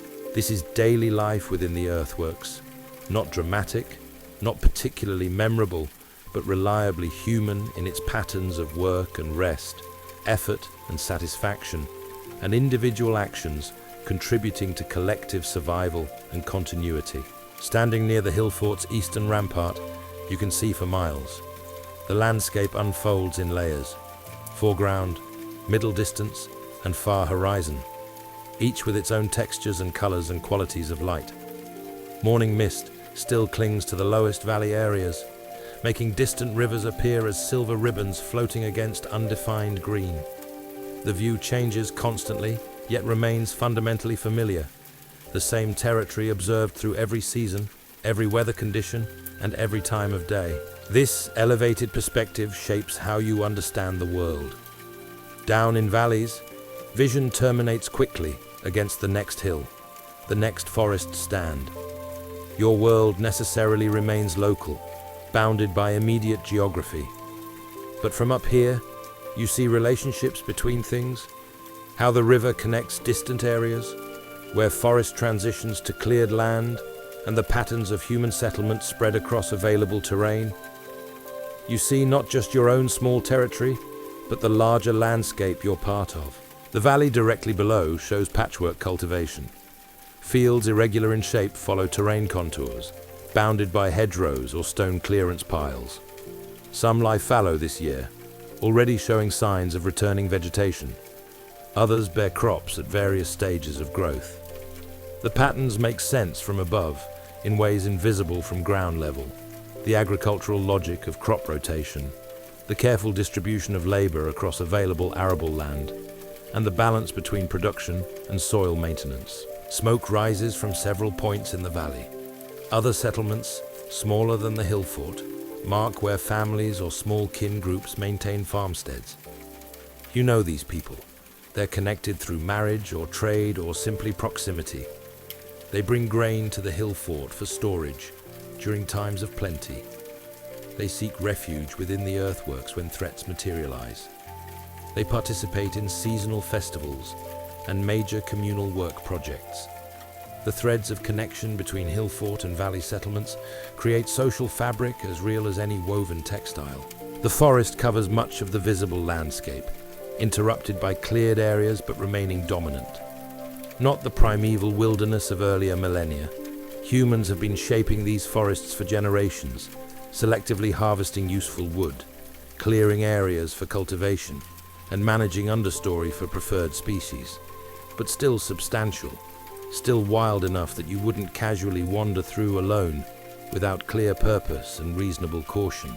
Watching the forest from above, you notice its rhythms. Wind moves through treetops in visible waves, creating shifting patterns of lighter and darker green. Birds rise and settle. In autumn, the color changes progress, like a slow fire spreading across the canopy. In winter, bare branches create lacework against the sky. In spring, that almost painful bright green of new growth transforms everything. The forest lives, breathes, and changes. It's a backdrop, a resource, and a neighbor simultaneously. The river curves through the valley in that confident, meandering way rivers develop over geological time. From up here, you can see how it works, where it runs swift over stones, where it slows into deeper pools, and where spring floods extend beyond normal banks into temporary wetlands. The river provides water, fish, transportation, natural boundaries, and countless other services to everyone living within its watershed. Following its course with your eyes, you can trace it upstream toward hills where it begins, downstream toward wherever it eventually flows, probably into a larger river, though geography beyond immediate experience remains somewhat theoretical. Other hill forts punctuate distant elevations, small bumps on the horizon that regular observation has taught you to interpret. There's Danebury, there's Maiden Castle, and there's another whose name you know through travel and trade connections. Each holds its own community, maintains its own earthworks, and pursues the same basic strategies of elevated living for safety and status. Sometimes you see their signal fires at night, messages passed hill to hill, faster than any runner could carry news. Sometimes travelers arrive with information about their harvests, their leaders, and their current challenges. The sky dominates from this elevation, not filtered through valley features or constrained by surrounding hills. It extends in every direction to the horizon.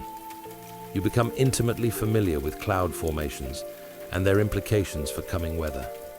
Those grey masses building in the west mean rain is approaching. That particular quality of mackerel-scale clouds suggests unsettled conditions continuing. Clear skies can be deceptive. Sometimes the clearest nights bring killing frosts. Watching weather systems move across the landscape provides entertainment and practical information simultaneously. You see the rain curtains dragging across distant hills, silver-grey veils connecting cloud to ground. You watch storms march through with parade ground precision, their fronts marked by abrupt changes in wind and light. You witness the light shows of summer thunderstorms, lightning brightening valleys miles away, thunder arriving seconds later like an afterthought. At night, the view transforms. Valley settlements marked by firelight and hearth glow. The river catches moonlight, becoming a bright pathway through darkness. Stars populate the sky in numbers almost overwhelming. No light pollution reduces their brilliance.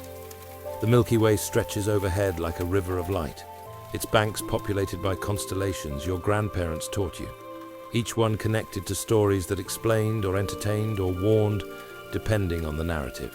The moon's phases become familiar acquaintances. New moon means darker nights, better for activities best conducted with minimal visibility, though those activities presumably have legitimate purposes. A full moon transforms night into something almost bright enough for outdoor work if necessary. The moonlight on dew-covered grass creates a magical landscape, every blade outlined in silver. You could watch this for hours, and probably sometimes do when sleep proves elusive, or the night feels too beautiful to waste on unconsciousness. Seasonal changes announce themselves visibly from elevation. You see autumn progress across the landscape as leaves turn and fall. Winter's snow arrives first on distant mountains, then creeps downward through elevations like an advancing tide. Spring green starts in protected valleys before climbing to hilltops. Summer's fullness comes last to the heights, as though elevation requires extra convincing that yes, the growing season has actually begun. Bird migrations pass through. Vast flocks of geese heading north in spring and south in autumn, their V formations and constant calling announcing their passage hours before they arrive. Smaller birds are moving in waves too subtle for valley dwellers to notice, but obvious from up here, where you can see the forest canopy suddenly fill with activity. The migrations remind you that the world extends far beyond the visible horizon, that these birds travel between distant territories you can only imagine. The moon itself becomes a companion of sorts. You watch it rise over familiar landmarks, its exact rising point shifting gradually through its monthly cycle. You note where it sets, which hills it illuminates most strongly, and how its light transforms known landscapes into something slightly mysterious. The full moon rising on midsummer night, huge and amber on the horizon, creates a sight that remains memorable even after countless repetitions. From this elevation, you witness things valley dwellers miss. The way morning mist burns off from top downward, revealing landscape in strips like someone drawing back curtains. The shadows that mountains cast across valleys during low sun. Darkness advancing and retreating with daily precision. The specific quality of light just before sunset that makes everything glow from within, as though the landscape itself has decided to briefly illuminate for some private celebration. Sometimes you simply stand and watch, not from duty or necessity, but because the view satisfies something fundamental. The sense of place, of being connected to landscape and community simultaneously. The knowledge that this view has been observed by countless others who stood where you stand now, who saw the same hills and rivers, though details changed, and who found similar satisfaction in elevation's perspective. The view from above shapes identity. Your hill-fort people, elevated people, people who see far and understand territory in ways valley dwellers don't. Not superior exactly, just different. Your position creates different awareness, different concerns, and different relationships with space and distance and the larger patterns of land and weather. And as light fades and the world softens toward evening, the view remains, constant, changing, always worth attention. Autumn arrives with that particular slant of light that seems designed specifically to make you nostalgic for summer before it's even properly gone. The sun is tracking lower each day, shadows are lengthening, and there is that golden quality to afternoon illumination that photographers centuries from now will spend lifetimes trying to capture. Harvest occupies everyone's attention, the culmination of the year's agricultural effort, make or break time for winter stores. The grain fields around the hill fort turn shades of amber and gold. Barley ripens first, its heads heavy and nodding in the wind. Emmer wheat follows, standing in dense patches where spring planting took hold successfully. The work of cutting grain is relentless. Teams moving through fields with sickles, cutting close to the ground and laying stalks in organized rows for drying. Your back aches. Your hands develop calluses that will fade over winter, only to return next harvest. But the work continues because it must. You harvest when the crop is ready, not when you feel like it. Children help gather the cut grain into sheaves, binding them with twisted straw. They work alongside adults, learning the rhythm of harvest labor, understanding through direct experience why winter's comfort depends on autumn's effort. The older children can be trusted with tools. The younger ones mainly try not to disrupt the work while feeling important about their contributions. Once the grain is cut and dried, threshing begins. Inside the hill fort, on flat, hard ground, people beat the dried stalks with flails, separating grain from chaff. The work is repetitive, dusty, and oddly satisfying. The rhythmic thump of flails, the gradual accumulation of grain, and the visible progress toward winter security.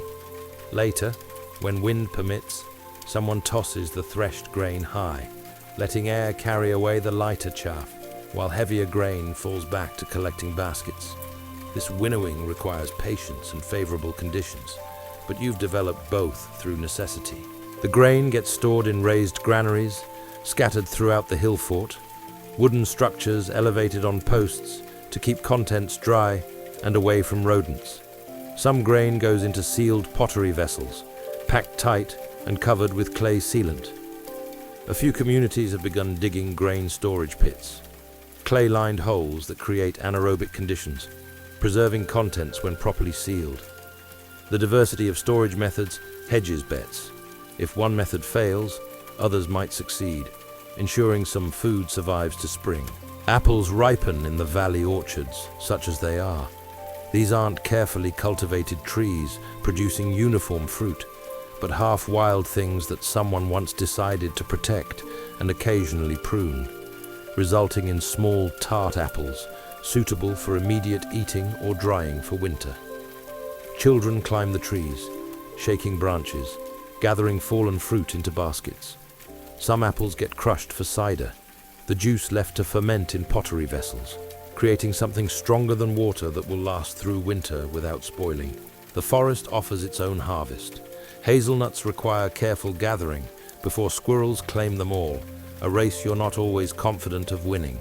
Mushrooms appear after autumn rains, though distinguishing edible from poisonous requires knowledge transferred carefully from experienced to novice. Berries ripen at different times. Blackberries are thorny but abundant. Elderberries require cooking, and sloes are too bitter to eat raw but useful once processed. Animals fatten on autumn abundance. The pigs root through forests, eating acorns and beech mast and whatever else they discover, putting on weight that translates to winter food. Sheep graze the stubble fields after harvest, cleaning up dropped grain while fertilizing for next year. Cattle grow sleek on late grass, still growing while temperatures permit. The flocks and herds represent walking food reserves. Most will be slaughtered before winter, their meat preserved through smoking, salting, or drying. The autumn slaughter is a practical necessity tinged with celebration. You can't feed all animals through winter. Fodder stores won't stretch that far. So you select which breeding animals to keep and which to cull, then spend several intense days processing meat. Blood gets saved for sausages, hides go to the tanner, bones boil into soup stock or get worked into tools. Nothing is wasted.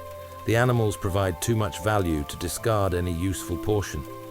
Winter comes gradually, then suddenly. First frosts arrive on clear nights, turning grass white and killing remaining garden plants. The last leaves fall from deciduous trees, leaving skeletal branches against grey skies. Days shorten noticeably, sunrise coming later, sunset arriving earlier, and darkness claiming increasingly larger portions of each 24-hour cycle. The hill fort turns inward during winter. People spend more time inside roundhouses, gathered near hearths, conducting indoor work while weather prevents outdoor labor.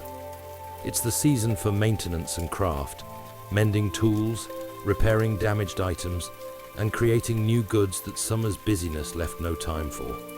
The work continues, just different work, adapted to the season and conditions. Snow transforms the landscape when it arrives. The hill fort's earthworks stand out dramatically against white ground, dark banks rising from frozen pale fields. Tracks become visible, every animal movement recorded in snow, creating patterns that reveal otherwise hidden wildlife activity. The children naturally find snow an excellent addition to their play options, though adults suggest perhaps sliding down the earthworks could wait until the defensive structures aren't quite so slippery. Midwinter brings the year's longest darkness. The sun barely climbs above southern hills before beginning its descent again. Days feel compressed, brief glimpses of light, bookended by extensive darkness. People mark the solstice with particular attention. This is the turning point, the moment when days stop shortening and begin, almost imperceptibly, to lengthen again. The celebration acknowledges survival thus far and hopes for spring's return. Spring arrives hesitantly, unconvincingly at first. A few warmer days, followed by bitter cold returns. But gradually, the trend establishes itself. Temperatures rise, daylight extends, and the world begins its annual resurrection. Snowdrops appear in sheltered areas, then primroses, then a succession of flowers marking spring's reliable progression. Birds return from wherever they spent winter. Their songs create a morning chorus that's been absent for months. Lambs arrive, the sheep giving birth in the muddy, churned ground where they've been kept through winter, producing the next generation with their typical enthusiasm for creating new life in decidedly unpleasant conditions. The lambs make everyone slightly happier. Something about their bouncing energy and absolute conviction that climbing things will improve any situation. Fields need preparing for planting. Teams move through with ards, simple plows pulled by cattle, breaking up soil, creating furrows for seed. The work tests both human and animal strength, battling winter-compacted earth, arguing with roots and stones, and proceeding slowly across acreage that needs covering before planting season passes. Behind the plough teams come the seed sowers, scattering grain in patterns learned through generations, achieving coverage that looks random but actually reflects careful distribution. Spring also brings renewal of valley activities, repairs to winter damage, fences mended, structures weatherproofed, paths cleared of debris. The animals go out to graze, leaving winter pens behind, spreading across the landscape like released prisoners joyfully embracing freedom. People can work outdoors again without fighting cold and can extend their days beyond the brief midwinter light. Summer arrives with its own intensity. Long days allow extended work periods. The sun rises early and sets late, providing light for all the tasks that winter postponed and spring couldn't accommodate. Gardens flourish in valley plots. Vegetables and herbs grow rapidly, requiring constant attention to watering and weeding and protection from animals who also appreciate fresh greens. The crops in fields grow steadily toward harvest. You watch them daily, monitoring progress, noting any problems, pulling persistent weeds, and scaring birds from areas where they've decided the grain is ready for eating, despite your opinions to the contrary. The grain's growing cycle becomes your cycle, its needs dictating your schedule, its vulnerability to weather creating constant low-level anxiety about hail or excessive rain or drought. Midsummer brings the year's longest day, the counterpoint to midwinter. The celebration feels different, not relief at survival, but satisfaction with abundance, gratitude for warmth and light and growing things. The hill fort community gathers for shared food and drink, entertainment, and socializing. The kind of communal celebration that reinforces bonds and reminds everyone why living together in this elevated place makes sense despite the inconveniences. And then the year curves back toward autumn, beginning the cycle again. The seasons turn with reliable rhythm, planting and growing, harvest and preservation, winter survival and spring renewal, and the endless repetition that characterizes agricultural life. Each year resembles the previous, yet brings its own variations: a late frost, an early harvest, summer drought or excessive rain. The details change while the pattern persists. Inside the roundhouse, your grandmother shapes clay with practiced hands. The pottery vessel emerges gradually from the coiled ropes she builds up layer by layer, smoothing the joins, maintaining the curve she's carrying in her mind. She's been making pots longer than you've been alive, longer than your mother's been alive, and the knowledge sits in her fingers like muscle memory. This particular vessel will hold grain through winter, its rim carefully finished to accept a lid that will seal contents against moisture and pests. The clay came from the valley, dug from a deposit your community has used for generations. Not just any clay. This specific source, worked by countless potters, produces vessels that survive firing and daily use. The preparation alone required days, digging, transporting uphill, removing stones and organic material, and adding temper to prevent cracking. Then the clay aged, allowing it to achieve proper consistency, becoming workable through processes partly understood and partly mysterious. Near the doorway, your uncle works on a new spear shaft. The ash wood was selected months ago, chosen for grain pattern and lack of knots, and cut during the correct moon phase. Not that everyone agrees moon phases matter, but tradition suggests they do. And why risk it? The wood has been drying since then, losing moisture that would otherwise cause warping. Now he shapes it with careful scraping, using bronze tools to achieve the gradual taper that balances strength with throwing efficiency. The metalwork happens at the forge area, where temperatures can be managed safely. Bronze casting requires precise heat control, correct alloy ratios, and careful handling of molten metal that doesn't forgive careless attention. The smith melts old, broken items along with new ingots, pouring liquid metal into shaped molds, creating tool heads and decorative pieces, and whatever else the community needs. Each casting represents multiple skills. Metalworking, obviously, but also mold making, design sense, and understanding of how cooled metal will behave compared to its molten state. Iron remains trickier. It requires higher temperatures, different techniques, and more uncertainty about final results. But iron tools keep edges better than bronze, and iron is becoming increasingly available through trade networks stretching across the continent. The smith experiments, learns through trial and expensive errors, and gradually masters the temperamental material. Each successful iron blade or tool tip represents a minor victory against a metal that seems actively determined to make things difficult. Textile work fills available time constantly. Wool processing begins with shearing, wrestling sheep into cooperation, removing their fleece in sections, and trying not to accidentally nick the overly mobile animal beneath all that wool. The fleeces get cleaned, removing the natural lanolin and accumulated dirt.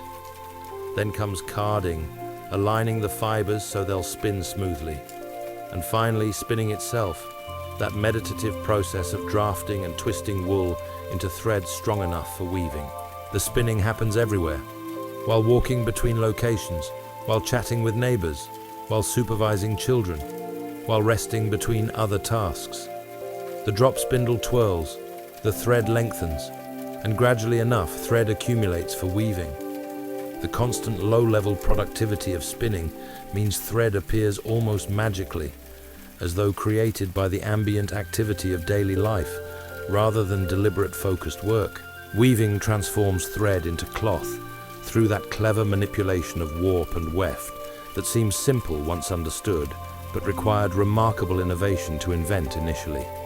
The vertical looms stand near walls where light is good, their warp threads weighted with clay or stone, creating tension that allows weft threads to pass through in patterns of over-under that create fabric. The weaver's hands move steadily, selecting heddles, passing the weft, beating it into place with the sword beater, and building cloth from bottom to top in slow, steady accretion. The patterns woven into cloth carry meaning. Certain color combinations indicate specific family lines. Particular weave structures mark different communities. The plaids and checks that will eventually become associated with Celtic peoples are already emerging in these Iron Age textiles, though no one here would recognize the term Celtic or understand why future peoples will find these patterns so emblematic. Leatherwork transforms animal hides into useful items through processes that smell exactly as awful as you'd expect, scraping the flesh side, treating with tannins from oak bark or other plant sources, stretching and drying, and softening the resulting leather until it becomes supple enough for shoes or bags or clothing. The tanner occupies a workspace diplomatically positioned downwind from most living areas, their valuable skills insufficient to overcome the aromatic challenges of their profession. Woodworking creates everything from house posts to intricate carved items.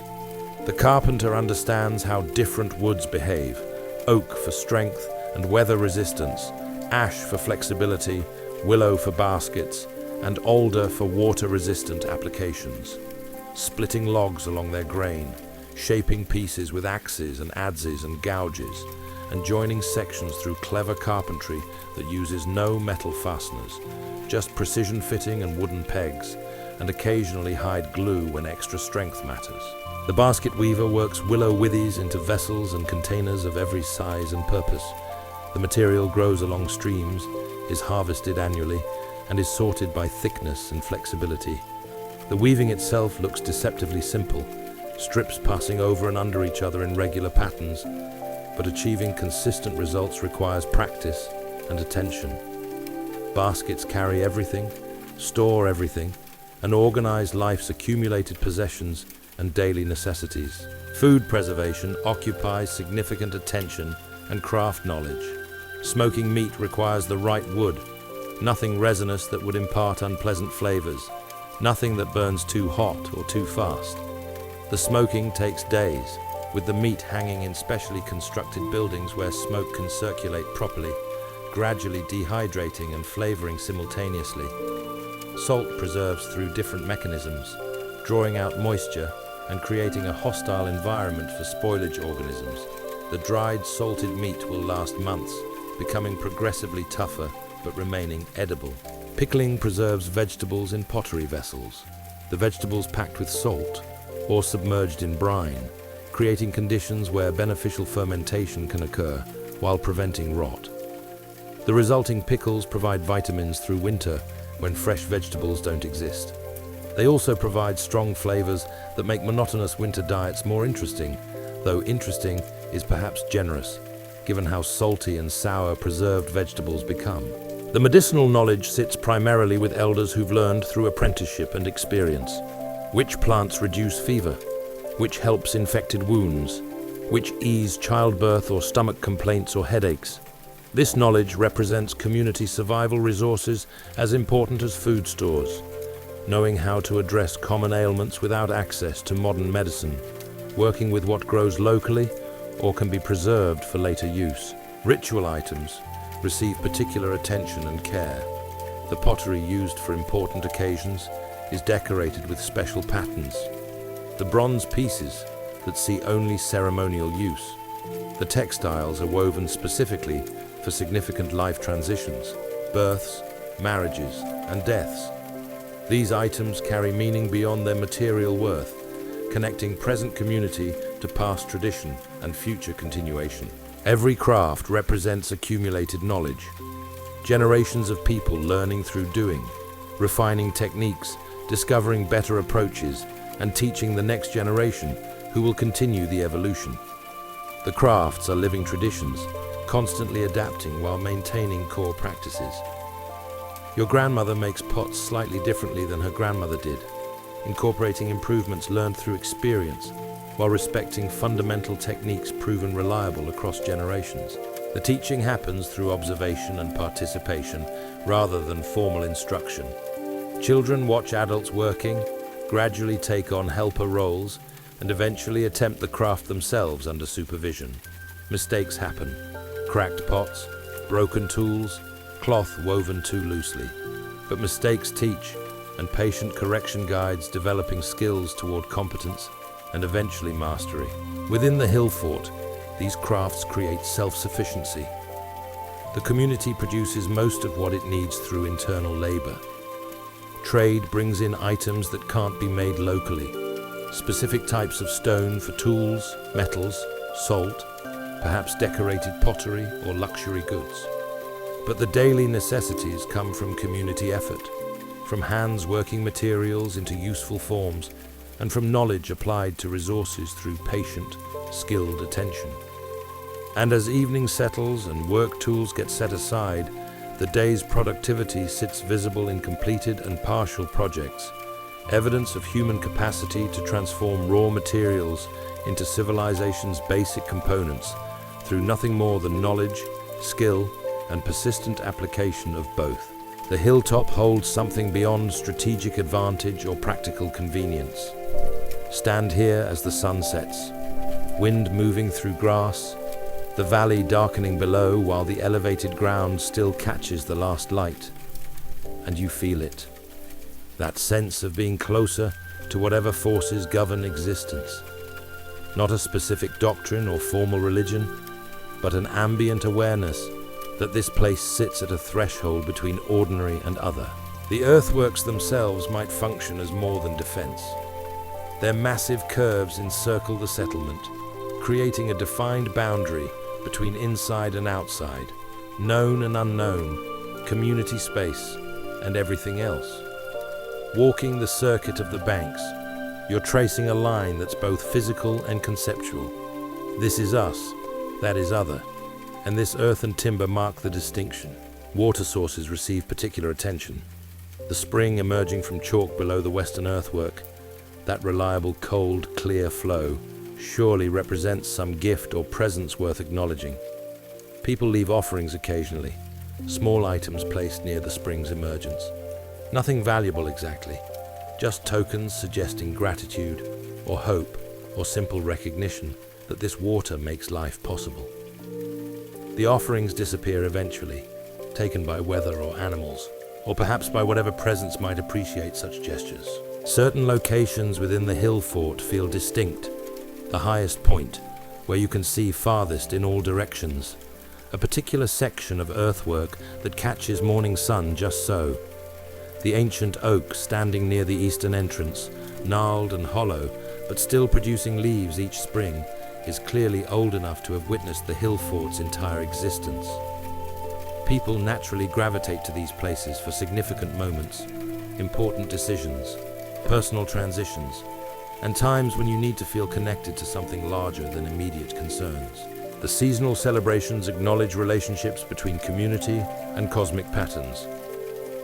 Midwinter's marking of the sun's return is recognition that darkness doesn't continue forever, that the pattern holds, and that spring will come again because it always has. The festival involves fire, humanity's controlled fragment of the sun's warmth, light against darkness, and heat against winter's cold. The communal gathering around flames, sharing food and drink, singing songs whose words matter less than the act of singing together. Midsummer celebrates opposite abundance, long light, growing crops, warmth, and plenty after winter's scarcity. The festivities feel different, less about survival and more about gratitude, less anxious and more celebratory. People stay up through the short night, watching the sun barely dip below northern horizons before returning. That magical time when darkness never quite arrives, and the world exists in extended twilight. The harvest celebrations acknowledge successful completion of the agricultural year. The gathered grain represents collective effort, favorable weather, and successful navigation of countless potential disasters. Thanksgiving isn't directed at specific deities necessarily. It's more a general acknowledgement that things worked out, that cooperation between human effort and natural forces produced abundance sufficient for survival. Birth brings its own rituals. The newborn child, fresh from whatever mystery creates new life, receives an introduction to community and place, perhaps a marking with water from the sacred spring, perhaps carrying the baby around the settlement's perimeter, formally including them within the earthwork's protection, perhaps just the gathered presence of extended family and neighbors, their witness creating social reality. This new person exists, belongs, and matters. Death requires different acknowledgements. The body must be addressed, sometimes burial, sometimes cremation, practices varying by family tradition and community custom. But beyond physical disposal, the transition from living to dead creates social adjustment needs. The person who existed yesterday no longer exists today, except in memory and influence and absence.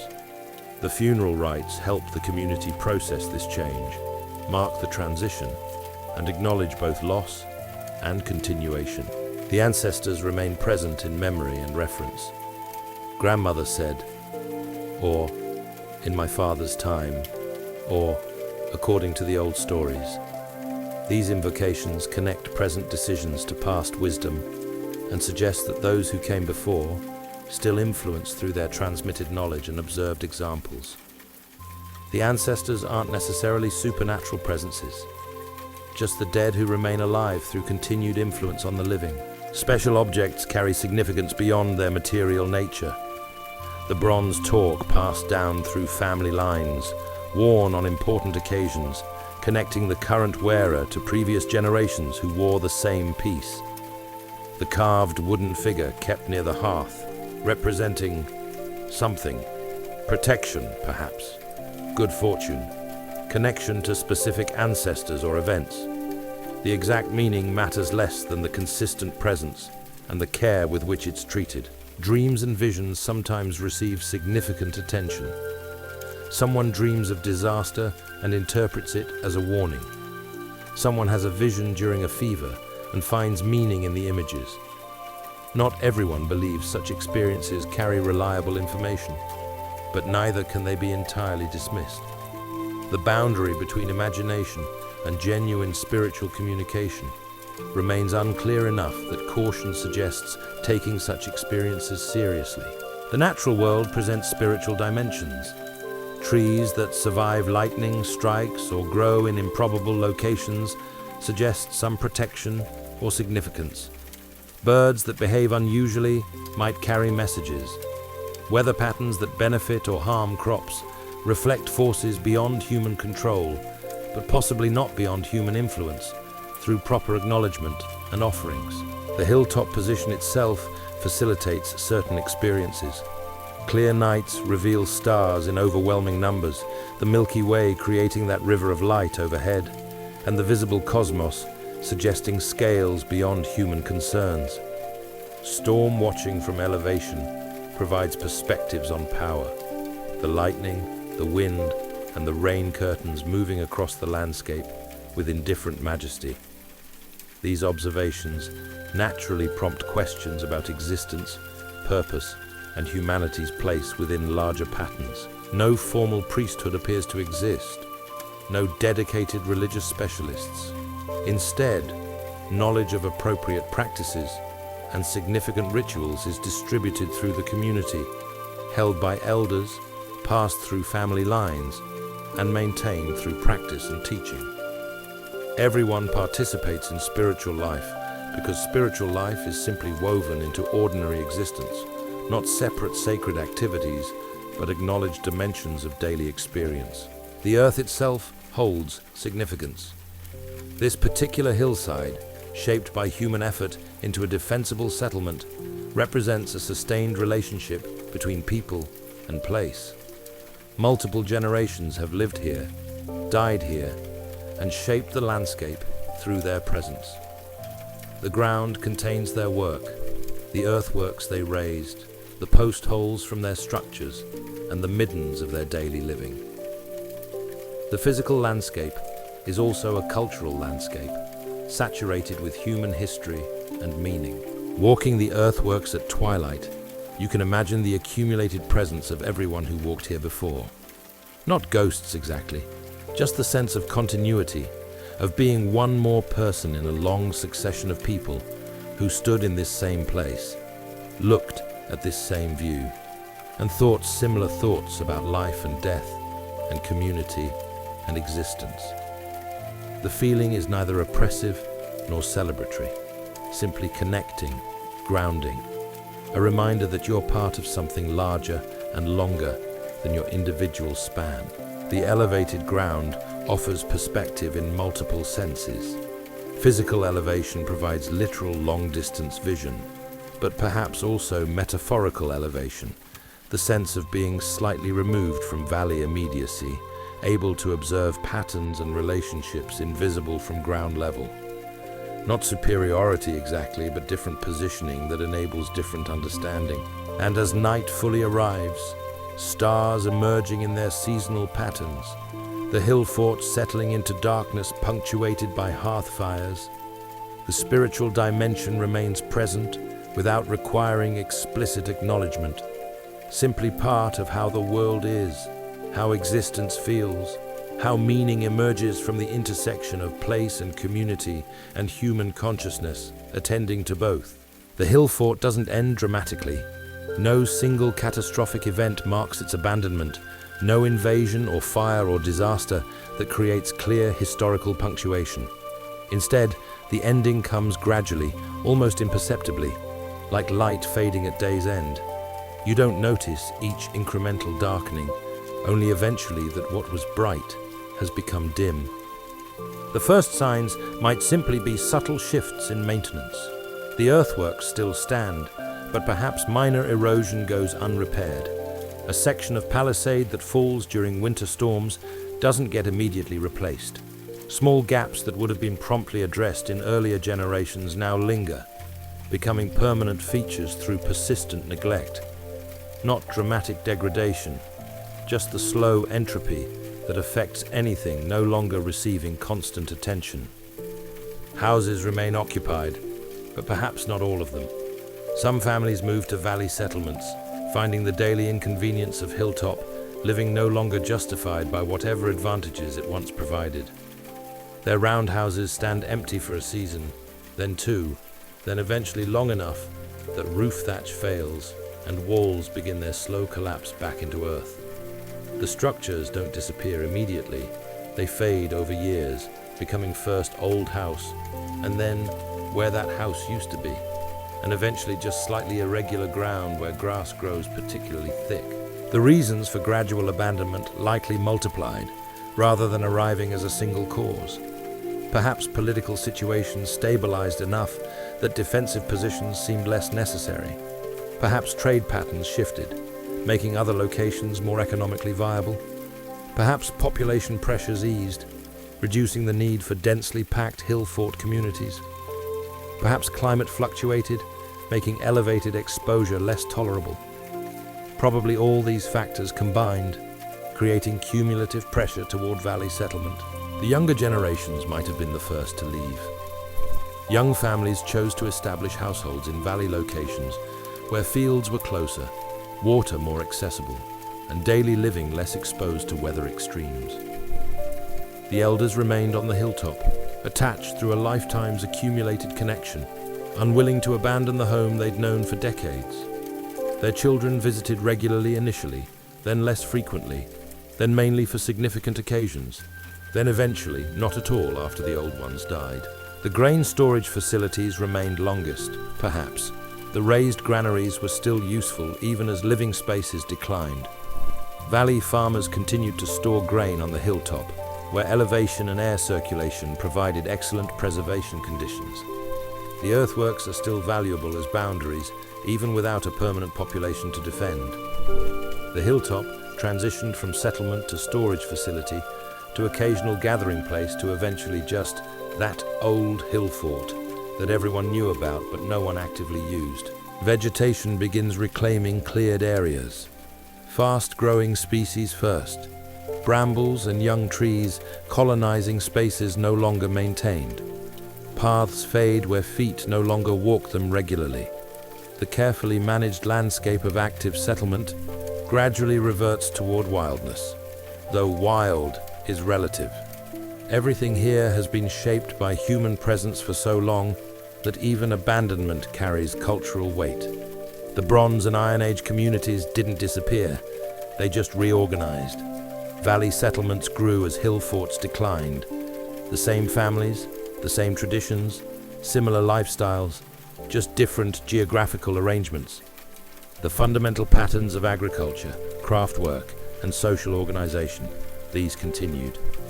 The specific choice to live, elevated, diminished without eliminating the people making those choices. Roman conquest eventually arrived, bringing different organizational principles. Not everywhere simultaneously, the Romans expanded gradually across Britain, their influence rippling outward from initial invasion points. Some hill forts saw late reoccupation during periods of resistance. Others had been long abandoned before Roman forces reached their regions. The Romans themselves occasionally reused hill fort earthworks for military purposes, appreciating the strategic positions, even if they preferred different architectural approaches. The earthworks survived abandonment surprisingly well.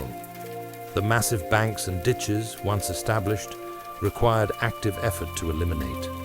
Nature could soften them, grass could cover them, but the basic shapes persisted. Trees grew on the banks, their roots eventually disrupting the carefully packed earth.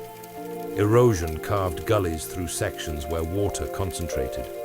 But centuries after abandonment, the basic circuit remained visible, not as dramatic as when freshly constructed, but still clearly artificial, still obviously intentional earthworks. Artifacts scattered across the site told fragments of a story to anyone interested in reading.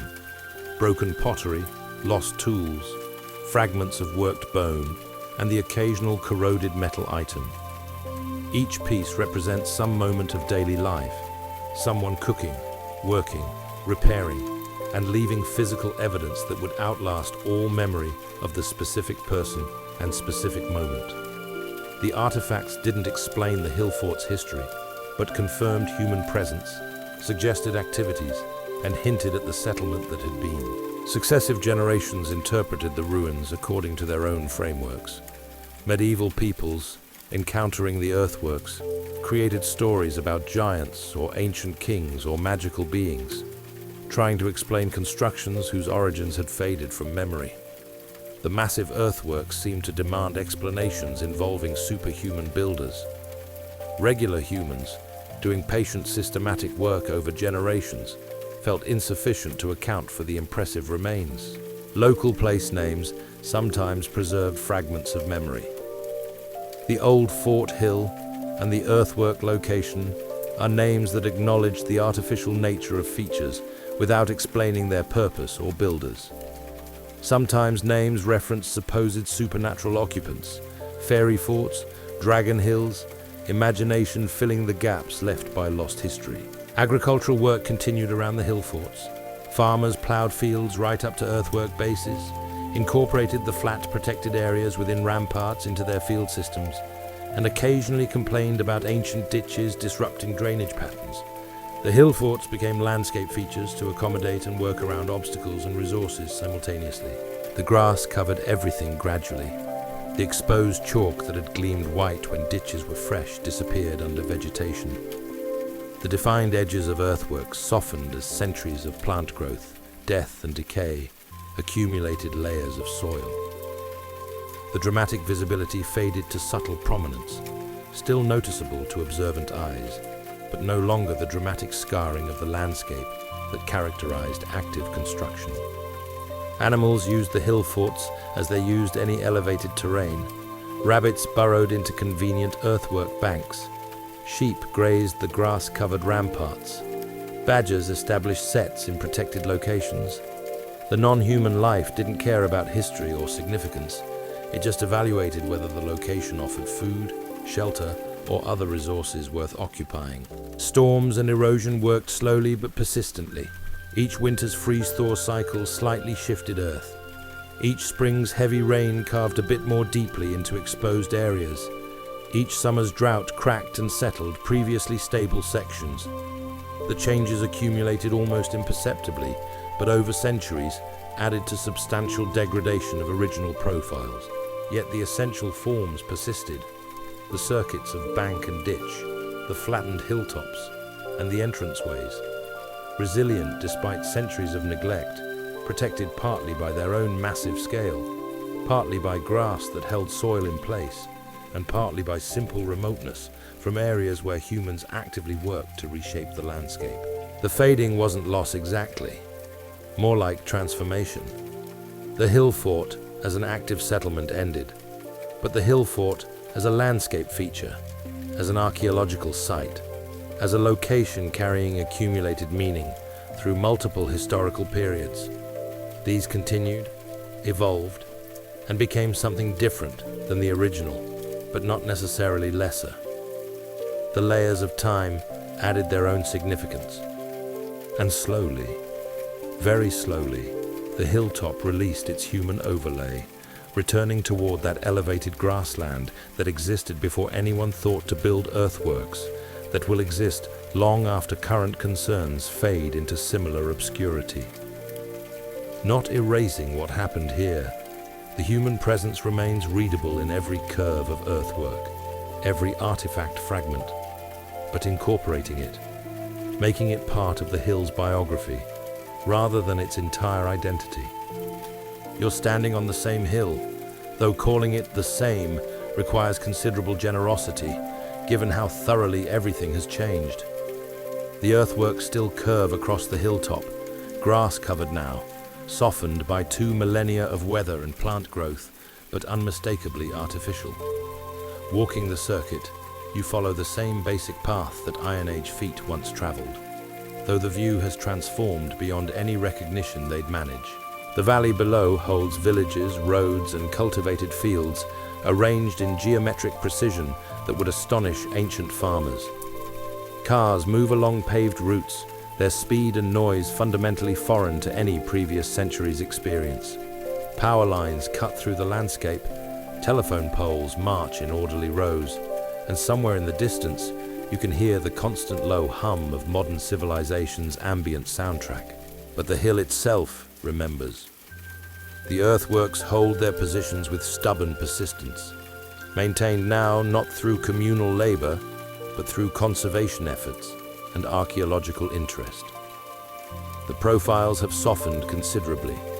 The ditches filled partially with erosion, the banks settled and spread, and the vertical differentiation diminished. But the basic circuit remains readable, the entrances still identifiable, and the overall layout clear to anyone who knows what to look for. Archaeological excavations have occasionally pierced the grass, revealing layers of occupation.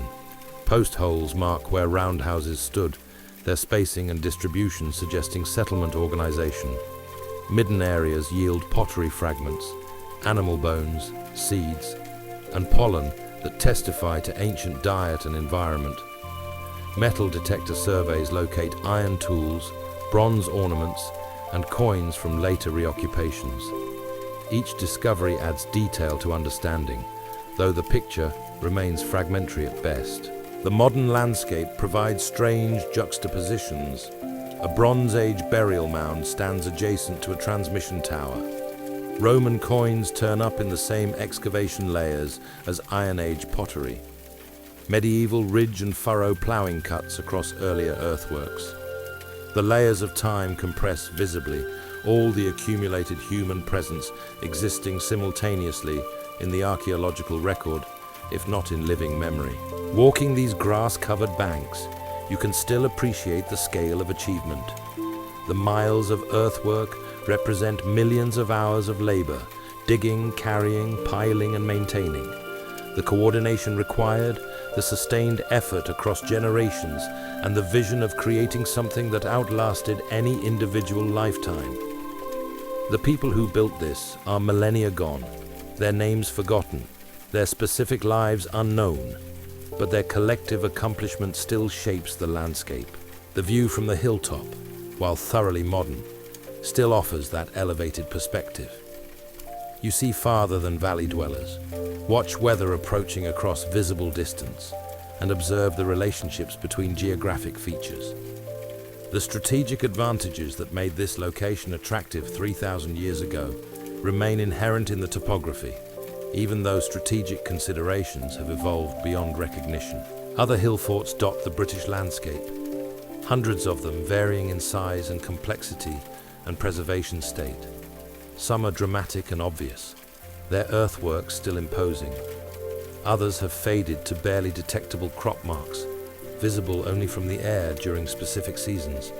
Some have been destroyed by development, quarrying, and agriculture. Some remain remarkably preserved, protected by their remoteness, or difficult terrain, or deliberate conservation efforts.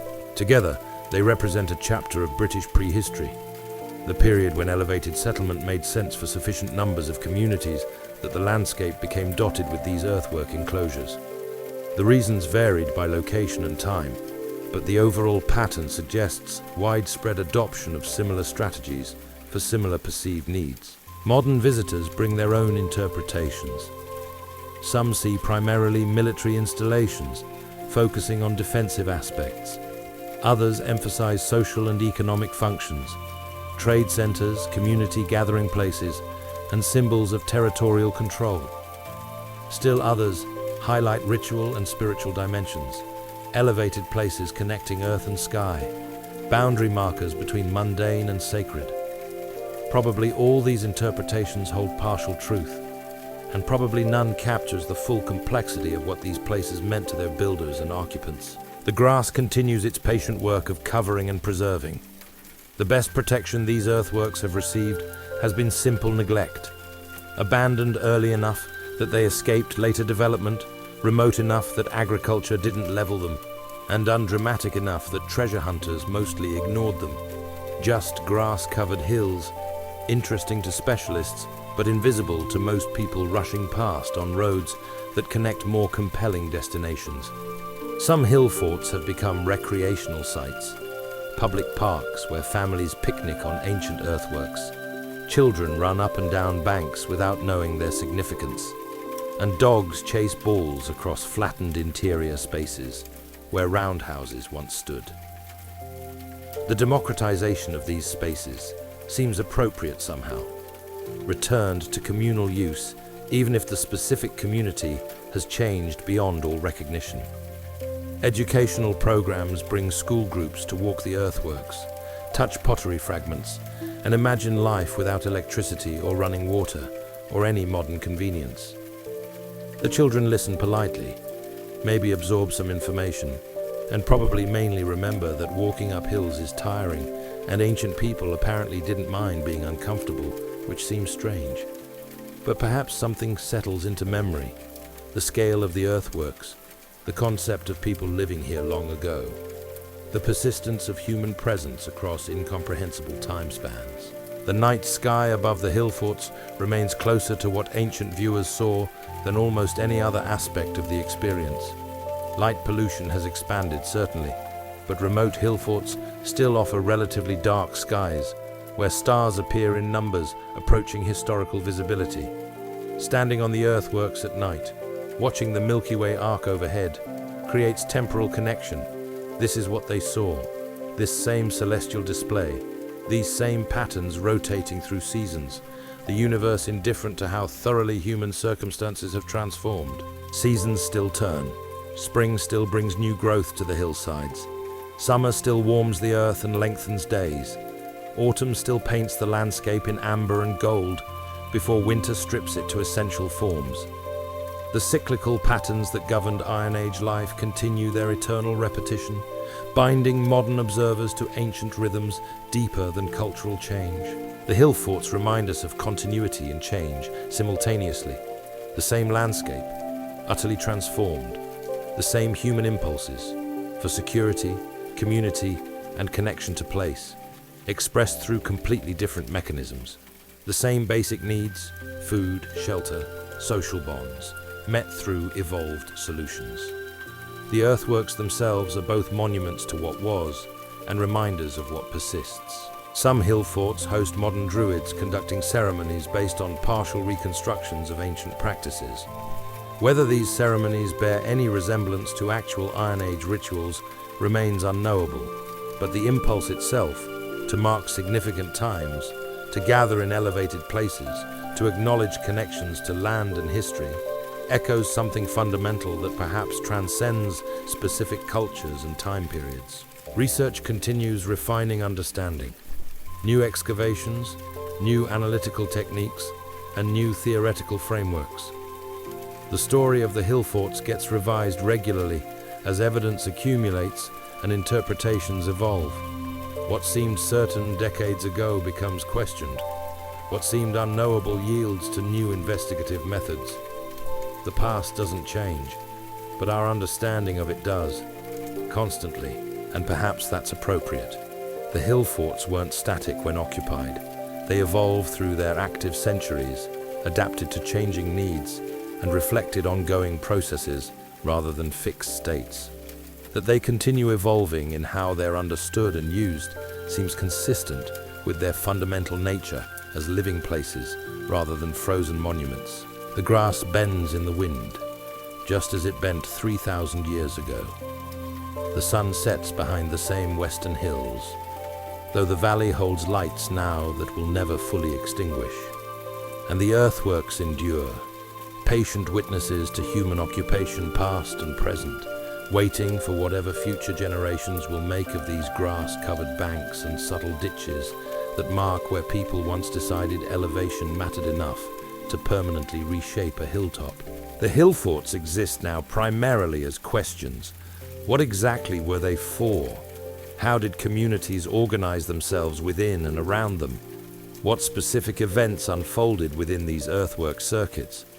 The questions outnumber answers substantially, leaving vast spaces where uncertainty and speculation create provisional understanding subject to constant revision.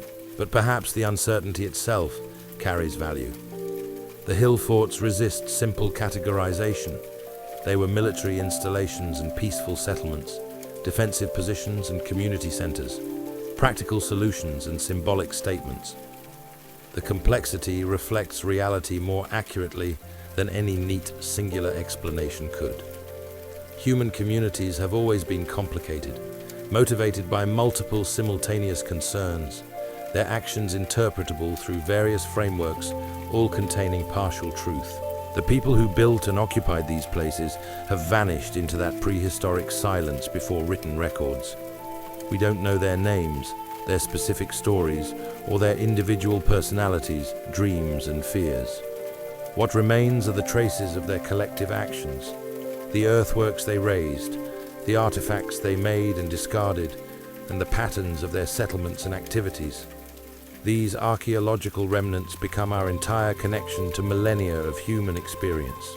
Yet that connection, tenuous and fragmented as it is, still matters. The hill forts testify to human capacity for sustained communal effort toward long-term goals. They demonstrate sophisticated understanding of landscape, engineering, and social organization. They show communities choosing to invest enormous labor in defensive and social infrastructure, making collective decisions about resource allocation and strategic priorities. The choices made by these Iron Age communities shape the landscape in ways that persist into the present. Walking the British countryside, you encounter these earthworks regularly, some dramatic and obvious, others subtle and easily overlooked, but collectively representing a massive centuries-long project of landscape modification. The British lowlands are a cultural landscape shaped by sustained human presence, bearing scars and enhancements from successive generations who each left their mark. Modern life proceeds largely unaware of this layered history underfoot. People live in valleys near hill forts without particularly noticing them. Farmers plow around earthworks without necessarily knowing their origins. Hikers walk circuits without recognizing they're following paths established millennia ago. The hill forts have become naturalized, incorporated into the landscape so thoroughly that their artificial nature often goes unnoticed. But for those who attend to them, the hill forts offer perspective on time, change, and persistence. They remind us that current arrangements aren't permanent or inevitable. Previous societies made different choices, organized themselves differently, and found other solutions to fundamental human needs for security and community and connection to place. Understanding these alternatives doesn't provide direct blueprints for contemporary life, but it expands imagination about possibilities. The hill forts also demonstrate that substantial achievements don't require technological sophistication. What they required was patience, coordination, sustained effort, and multi-generational commitment. The tools were simple: bronze and stone, wood and antler, human and animal muscle. The engineering was practical rather than elegant, but the results endured, accomplishing their purposes and outlasting their builders by thousands of years. There's something humbling about encountering these remains.